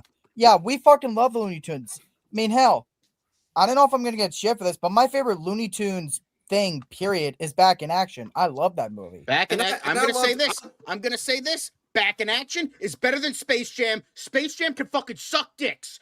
Fuck you, Space Jam. Back in action is where it's at. I mean, Sorry, here's Jay. I- I know you're the basketball guy, but fuck that movie. It's a pile of garbage. And fuck Space Jam too. And Oh, I- Kelly. I- Space Jam, all right, agree, like, all right. I Space like Jam the 2, first I Space understand, Jam, but but- what did Space Jam ever do to you? Space. It's just I hate like the whole circle jerk nonsense about space. Oh my god, it's the fucking greatest thing ever. It's not. Back in Action is where it's at. Because yeah, I Okay. mean, I like the first Space Jam and all that, but yeah, like I love Back in Action. But and I mean, I feel like how much I really loved I really liked the Day the Earth Blew Up, you know. It proves that, and I feel like Warner Brothers did a terrible job at marketing that movie, you know, and making it so. I'm really looking forward to Yeah. Coyote versus Acme. Yeah. You know? Yeah. Me too. And as the person who's hosting the review for it, I have been rooting for this movie to come out somehow, even if it had to get fucking leaked. Yes, I said it. Even if it meant leaking this movie. Yeah, I condone leaking movies in these cases if they're just gonna shelve it for no reason. But on some real Absolutely. shit.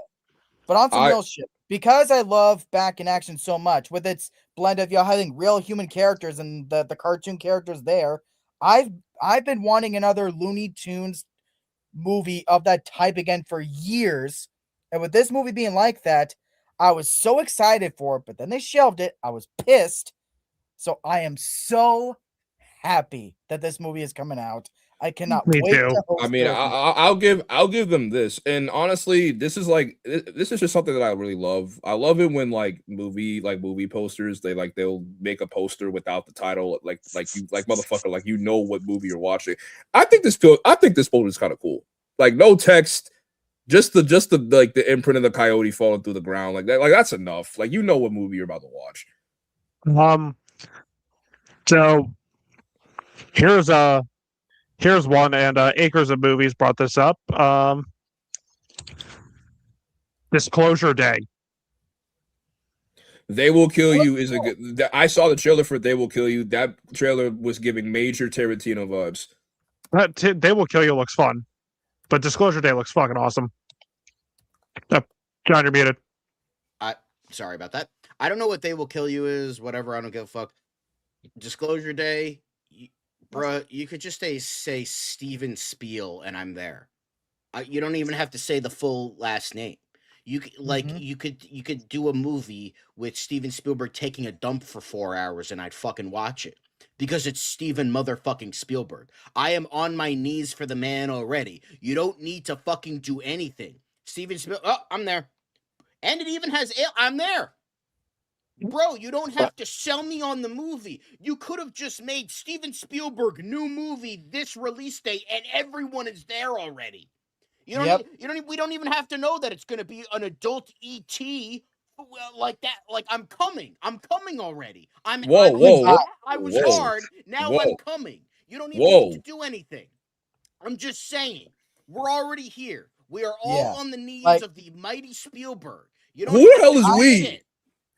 I'm excited for it because my favorite Spielberg movie of all time is War of the Worlds. So to see him tackling something alien related again, my ass is on board. So out of all the Spielberg movies, that's your favorite?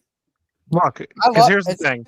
I love War of the Worlds. It's my favorite book too. But yeah, because here's the thing. Close Encounters and E.T. are in my top 10. So Steven Spielberg, Aliens, fuck yeah, I'm there.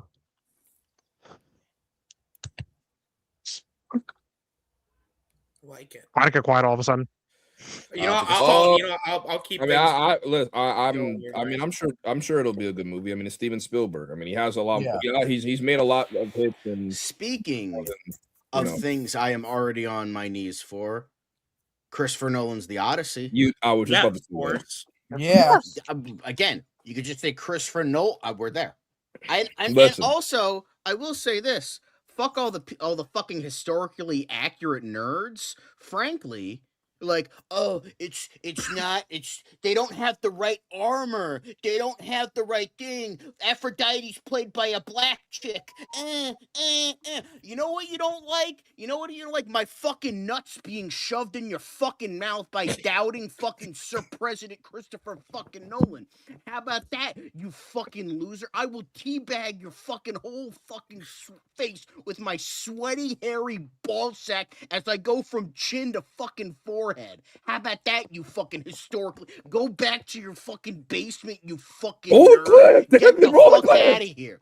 Get the fuck out of my face. And when I am done teabagging your worthless, disgusting little shitbag mouth. How about I don't that, have the you clip. fucking loser? Get out of here. Gotta wipe the spit off my. All right. Sorry. Listen, I'm all not I'm bringing saying up is, Oh my all I'm gosh, saying John. is when you already bring up Christopher Nolan, I'm already half erect. All right, so Well, I yeah. mean, Unless There's it's only ever been like one movie that I thought wasn't that good, and it was Tenet. But even then, Thank like, you. it wasn't terrible. It wasn't He's terrible. past that. He's past that. Yeah, it's fine, guys. It's It's fine. past He's it. past Like that. as far as I mean, I just saw the 5-minute preview of the Gotta wipe Odyssey, this and I a was little bit already more. I like apologize, invested. guys. Like Hang on. I really do think that even though for someone who hasn't like read the book, I do know what Odyssey is and everything. And Yeah, I like There you go, this is Devin. like- You have something for the next intro. There you go. Yeah, this is I like- will definitely say that I will definitely say this. When Christopher Nolan wins another Oscar for the Odyssey, sorry, it's not like I'm acting like he made 2 Odyssey movies. When he wins his second Best Director Oscar Academy Award for Best Director because of this movie, don't say that you can come back to this video because he's going to win another Oscar. Christopher Nolan is going to take over the world like he did with Oppenheimer, and he's probably going to be. I mean, look at the firepower that he has in this movie. Matt Damon, John Bernthal, Tom Holland, freaking Zendaya. We have a bunch of A-lister actors and actresses in this movie. Dude. All right, so I'm gonna bring. Now, I don't know about y'all, but I'm gonna save like my Fan number now. one most anticipated of the year for last. I'm gonna bring up a couple more smaller ones that I'm personally excited for. The official restoration of the Thomas and the Magic Railroad director's cut. There have been a ton of fan edits over the years where people have taken the deleted scenes and put them back in. But there are these people out there who won all of the footage in an auction that has all the original voice recordings, all of the deleted scenes. So now there's going to be an official restoration of Britt Allcroft's vision for the film. Because I showed y'all this movie in a bad movie roast. It was cut to pieces and all that. We're now getting the original vision officially. And since Britt Allcroft passed away recently, this is a really nice tribute to her memory. Okay. And my other one, Scary Movie 6. I wanted to save it for this category because I know a lot of you are you're skeptical, you're not seeing it, but I'm excited for this movie. Much like how we I saw will with say- Naked Gun. I will say, first off, yeah, Naked Gun. Hopefully that starts something. But it's also the fact that the weigh-ins are coming back. I can see why people are excited because they suffered the wrath of the Weinsteins way back when, before that was well known, and they were essentially cut out of the franchise they created, which was bullshit. So the fact that they did a few of those haunted house movies, I don't know if those were any good. I didn't hear great I things, thought they were but funny. but the fact that that the weigh-ins are coming back, I can see why people are excited. Like, I personally don't care for their humor most of the time, but the fact that they're coming back, it's like, all right, that's And they're pretty not fucking only cool. and they're not only coming back, and they said they have no qualms about who they pissed off or how far they go to piss people off. Yes, bring that attitude back from the first couple of movies. I mean, yeah, 3 and 4 had that attitude also, but they just simply weren't as funny. But I'm really excited for this. It's hitting all the right notes for me. If they do this right, and it has the energy of the original Scary movies and some of the other genuinely good parody movies, nothing like Date Movie, Disaster Movie. So long as it's not that type of parody, we should be good. Yeah. And last one that I'll mention before I get to my big two later on, X-Men 97 season 2 or season 7 overall of the animated series. I'm really excited for this. I know that there's a change of writers and that they're rewriting some things. So I don't know if the whole thing's being rewritten, but I loved the first batch of episodes we got a couple years ago. It was incredible. So I just want more good stuff. So long as it's more good, incredible, deep, well-written stuff, I'm good. Even if it's rewritten, that's all I want. But that's a couple more from me. Okay. But I'm saving my big two for the end. Okay. I know you guys. I know my Wi-Fi was fucking up when you guys were talking about this. The Odyssey. That is one that that is like my most anticipated movie of the year. I remember I had to read the book when I was a freshman in high school, you know. It was that and Romeo and Juliet that we had to read. So, but I'm looking forward to the Odyssey. Just wanted to mention that. So were you able to at least catch John's rant? Because I've never seen John that mad. Rant about what? Oh, you know what? When this stream is over, just go in the playback. You'll see. It was kind of funny. Anyway, well, not kind of. It was. By the way, to be fair, Jack, I do wash my balls, but for all the little fucking nerds that are complaining about the Odyssey, I specifically won't wash my balls, so they got to get my disgusting ball musk all over their face. So Jesus. Okay. Jesus by the way, there's actually.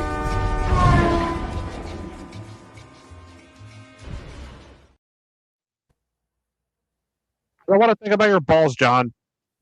Oh, By the way, I wanted to bring up a few more that I'm actually looking forward to, but I know that nobody else except for the guy at the very end, the guy at the very end, I know he's probably going to be the only other person besides me that's going to see them, because I don't think anyone else really gives a shit.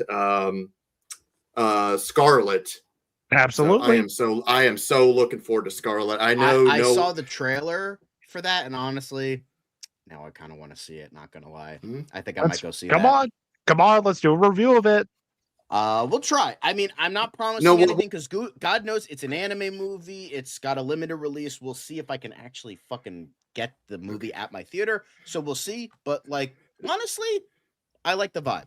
Kind of reminds me of Leon the Professional a little bit, but like medieval fantasy type stuff. Yeah. Yeah, the dude's done. The guy has done like really good stuff. This is this guy that did Wolf Children. Oh yeah, I've heard that's great. I think right dude froze again, but Wolf for me, Wolf Children's incredible. I did want to mention so I wanted to mention a couple of movies we've already talked about, and I'll just like name them really quick. But for me, I'm excited for them. I'm excited for Ready or Not, Here I Come. Like, I think that looks awesome. I don't think it needed a sequel, but I'm still excited for it. I'm excited. I'm really excited for the Super Mario Galaxy movie. I loved the first one, and I think this looks great. I don't think they should have gone to like Super Mario Galaxy this quickly, but I'm still excited for it because it's their own timeline. They can do whatever the fuck they want. I'm actually excited for Mortal Kombat 2. I haven't seen the first one. I don't really give a shit. I know Cole Young sucks ass, but like whatever, I'm still gonna, watch it. And Spider-Man Brand New Day. I am a Spider-Man fan. That's the thing that got me into comic book movies and comic books in general. So I'm still excited for it. So even though I can see why I was like, should I put this in skeptical or most anticipated? But I am a Spider-Man fan at heart. I love Spider-Man so much. I'm like, you know what? I'm still excited for it because No Way Home impressed me a lot. And, this is one of the few things that's going to keep me in the MCU a little bit. Because Your Friendly Neighborhood Spider-Man, I don't know if that's coming out this year or next year. I'm excited for that too. Your Friendly Neighborhood Spider-Man is fucking amazing. It's pretty much everything that the movies could not be until No Way Home. So for me, I thought that was excellent. That's probably been my favorite thing of Marvel post Endgame, which is not saying much, but like, whatever. So yeah, but for Spider-Man Brand New Day, I'm still reasonably excited for that. As long as Sadie Sink is not Jean Grey, which I don't think she will be, but if she is, I am personally going to punch Kevin Feige in the face. So Why? there's that. What's wrong with Sadie Sink? Damn, Nothing's man, wrong what with did Sadie Devin Sink. do? I just don't want a fucking X-Man in my goddamn Spider-Man movie. That's all. And Yeah, her honestly, being like introduced this early, imagine you're it's introducing stupid. the Justice League, and like the Justice League is being and you have like a member of the Justice League in a freaking Plastic Man movie. That's kind of ridiculous. So All yeah, right, don't Hey, insult my boy Yeah, Plastic Man. don't like that. talk shit about Plastic Man. I'm Jake. no, Come I on. would. It would I'm be like, because the thing is, it just doesn't make sense. Like, because they're kind of associated, but like not really. So I don't know. It's just for me, it's just it would be dumb. I have nothing against X-Men. I have nothing against Sadie Sink. I have nothing against Jean Grey as a character, outside of the fact she probably made Iceman gay in the comics, but that's beside the point. I just don't want her in the Spider-Man movie because it's just like, again, keep it street level, as we keep saying, keep Agreed. it street level. You got Yep. Punisher, you got Bruce Banner, but like kind of keep it that way. Now, gentlemen, I'm gonna throw a name out here that I'm surprised we haven't brought up already. It's a movie part of a really scared. franchise that had one of my favorite movies of 2023, and probably a lot of people's favorite favorite movies of 2023. Evil Dead Burn. Yes. Yes. I watched Like, I watched his the movie that Zach told me about, Infected, right? Infest. called? Yeah. Infested. That was really good. I really liked that movie. I finished most of it. I watched most of it. Nothing against the movie. It's just like I got caught up with other shit, and and I had to cancel my Shudder subscription because I have to think about money. So I'll hopefully eventually watch it to finish it. But you know, No, you're good. But yeah. it was still really good from what I watched of it, and I really liked it. And I have nothing but high hopes for Evil Dead Burn. Sorry to interrupt, but yes, Yeah. Evil There's Dead not- Burn is on my most anticipated. There is not, in my opinion, there's no such thing as a bad Evil Dead movie. remake. Hey. In my opinion. Meh. Ah. I know we talked a little bit about. However, oh wait, sorry. Continue. No, Austin, you go ahead, John. I was gonna bring up something else. I was gonna say, speaking of Evil Dead Burn, we got to talk about the original director being Sam Raimi, because he is making the movie Send Help, which I am so fucking Yeah, stoked that looks for. good. That looks amazing. The fact that we actually get in the trailer the reference to the OG poster, where it's like you got the hand coming out of the ground. I'm like, I see what you're doing, Sam Raimi. I see what you're doing. So I'm excited for that. You That sly looks awesome. motherfucker. Can't wait. We see what you. Yeah, Anyway, I can't wait for that too. Not to mention, it's the first R-rated Sam Raimi movie we've gotten in a while. Wasn't Yes, Drag sir. Me to Hell rated R? the that was uncut PG-13. version was, but the theatrical version was PG-13. I think. really hope this what is was the better than last? Drag What was Me the to- last R rated? Was it Darkman? No, Is it Evil Wasn't- Dead? hang on.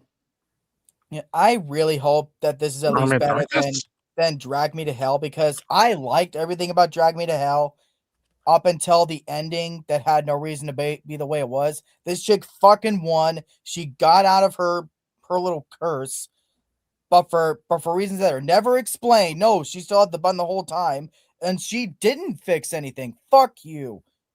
That was never explained. You just copped out because you wanted a dark ending, even though she actually won. I didn't see Drag Me to Hell. I thought it was good. I didn't mind the dark ending. I thought that was a good subversion of expectations.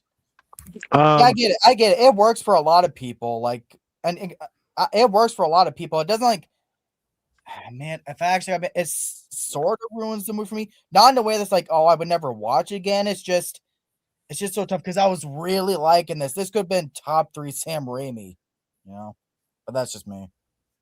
But I am Yeah, excited to help. Evil Dead Burn. Fuck yeah! Like that's in like the. If I did a list, it would be in the top 5.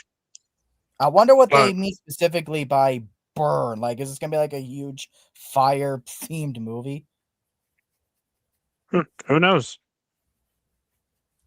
Now, I do gotta say something about Evil Dead though, because as much as I am liking these movies, even though they're very standalone, I hope at some point they start to bring this all together for some type of end game. I mean, we thought we got that with Ash vs. Evil Dead, but they canceled it early. Yeah, and that's the only reason I won't ever watch it because, yeah, we've been through it. Oh my god! You're good. And So I can burn in hell. Yeah, ironic because we're talking about Evil Dead Burn. it looks. Yeah, I'm And looking Joey- forward to that. Joey brought up a great one. Godzilla Oh, minus yeah, zero. Oh, hell yeah. Godzilla Absolutely. minus zero. I'm doing that review whether y'all like it or not. Okay. Godzilla Well- minus one was my favorite movie of 2023. It's my favorite Godzilla movie ever. Period. It's my third favorite Godzilla. It's my third favorite movie of 2023. Now I do gotta It's say, fourth because I forgot my number one was a tie. with them doing this movie, I hope there's this. They do the same thing where they do like a black and white edition. If anything, at least to have it as like an extra for the Blu-ray, if not a re-release for theaters, because that's my preferred way to watch Godzilla minus one. It's like a no nice, problem, Jack. yeah, it's like a nice visual throwback to the original black and white Godzilla movies. I really like them. So, but it just in general, I am excited for this movie too. But yeah. So if y'all had to pick like a number one for the whole year, unless you any of you may have already talked about yours, what would it be? That would be Werewolf. Yeah, same here. It'd probably be Werewolf or Evil Dead Burn. Yeah. Although I am very much excited for Clayface. I Mhm. already mentioned that, but I My had a number one pretty would be decent The list. Odyssey because Christopher Nolan makes me half erect. So Yeah, so now comes the part Oh, wow. Oh, is Rob okay? he's kind of going in and out. No. Yeah, he said like he's been having a lot of like internet problems, so it's no problem, dude. I've been there, man. We got you, dude. We love you, Rob. But so now I'm gonna bring in my big two. Y'all brought this up throughout the stream. I was gonna talk about Scream 7 at this point, but I brought it up earlier. So first is Toy Story 5. I understand why everyone's very skeptical about it. It should have ended at 3, and I agree. If they never did a 4 and we still left at 3, it would have been a perfect ending. But here's my thing, and it all goes back to Toy Story 4. I was asking why are we doing this, much like everyone else when they said they're doing it. But then when I saw it, over time, it became my favorite Toy Story movie because in a series where every movie I resonate with the themes and what they're talking about, Toy Story 4 had the themes and ideas I resonated with most out of the whole series, with identity and purpose. You know, how things in life change, relationships in your life and people around you change and all that. It's like the impact of that had for people with Toy Story 3. That happened to me with 4. So to do Toy Story 5, again, I was asking why, but I genuinely think there's something there with the toys versus technology thing. I think that is perfect commentary for a Toy Story movie. I think they're going to do that great. I think it could be great. But admittedly, I am worried about them bringing back Woody. Now, on the one hand, I am confident enough and I'm willing to give them the benefit of the doubt and that they'll have a reason for it. But I am worried that it could be a Rise of Skywalker thing and they're doing it just to pander to the people who bitched about the decision Woody made. So if they do that, I am going to be really, really pissed off. But all around, I have hope for Toy Story 5. I think there's enough there to where they can generally have something to say. But my big one, my most anticipated movie of the year, Terrifier 4. Now, I really enjoy the first one, even though it had no plot, it had no story. But simply as a vessel to show look how cool Art the Clown is, I think it did its job.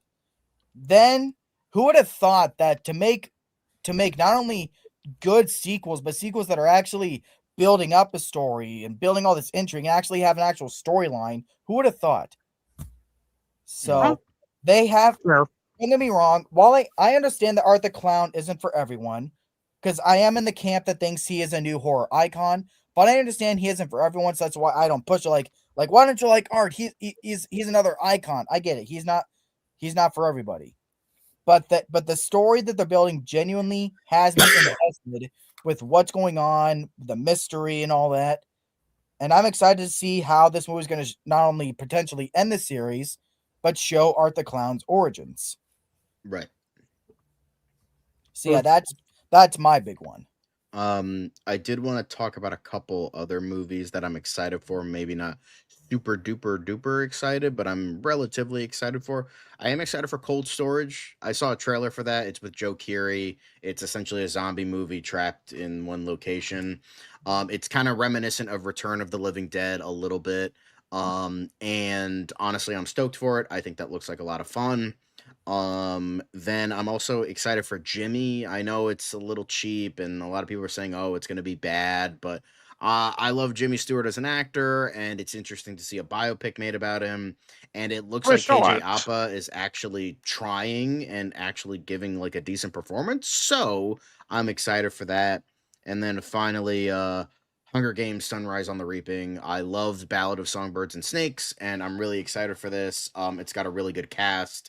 And I'm super stoked for it. So yeah, definitely wanted to talk about those. I have one more I'm excited for, but Jay isn't here, and I know he wanted to talk about it, so I'm not going to reveal that one yet. I would say like if I had to do like a top 5 of most anticipated, it would be, even though I said like this isn't a list or I mean we're wrapping up anyway, but it's Werewolf, Werewolf, Evil Dead Burn, Obsession, Godzilla Minus Zero, and The Odyssey. Yeah, for me, a couple other movies that were not mentioned that I'm actually really super duper excited for is Good Luck, Have Fun, Don't Die. Gore Verbinski is finally out of director jail, so I'm excited for that. I'm super excited for Project Hail Mary. You got Ryan Gosling, you got Andy Weir, and you have Miller and Lord. That's gonna be a great time, and it would be fucking absolutely hysterical for Lord and Miller after they got booted from Solo to turn around and do another space movie that's way fucking better than Solo will ever be. So haha, go fuck yourself, Kathleen Kennedy. So there's that. I'm super excited for Lee Cronin's The Mummy. I think it looks amazing. It reminds me of the Clive Barker mummy movie that never happened. And like it's got a really good mystery. It's doing something different. I'm super stoked for it, and I love that trailer.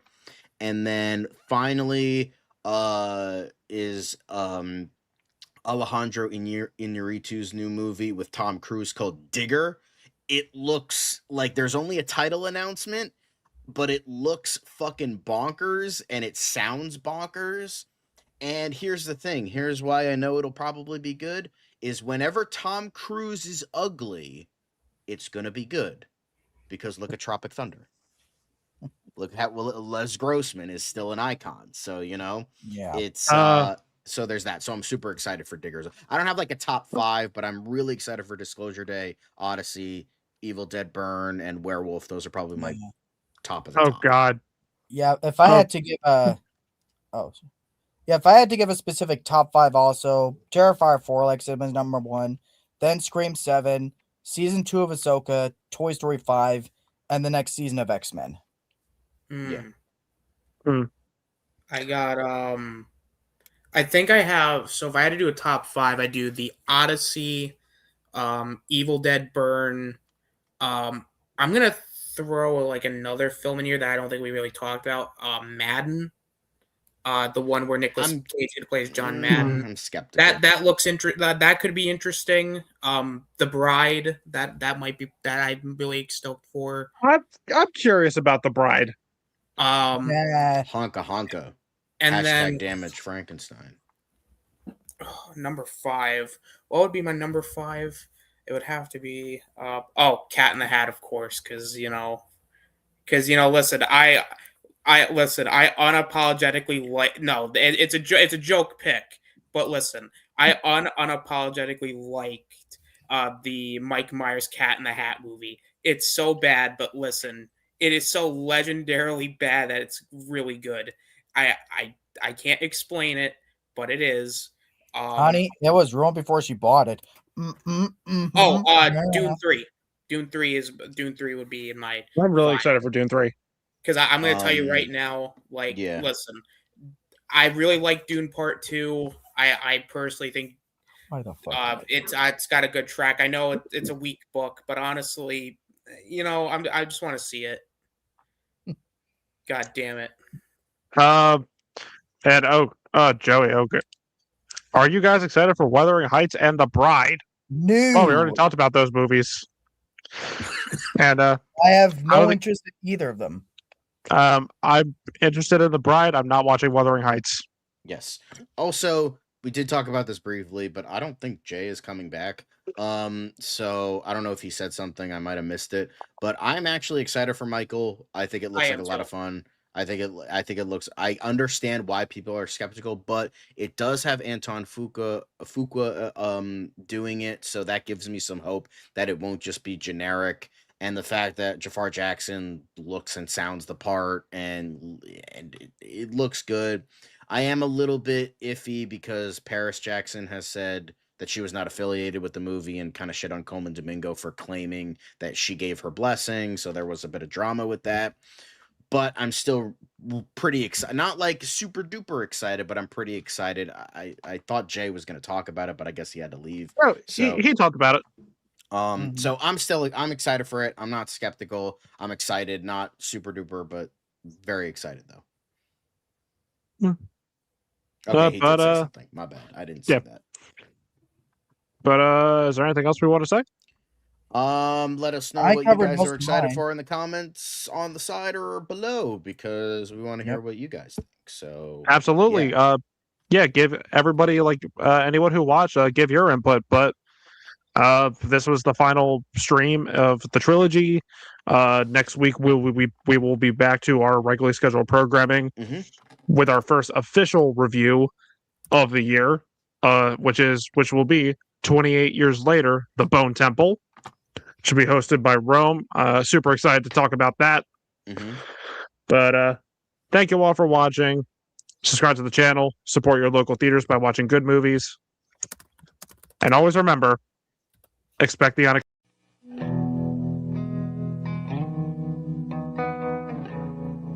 Once again, we've brought light into the world. You're welcome, America.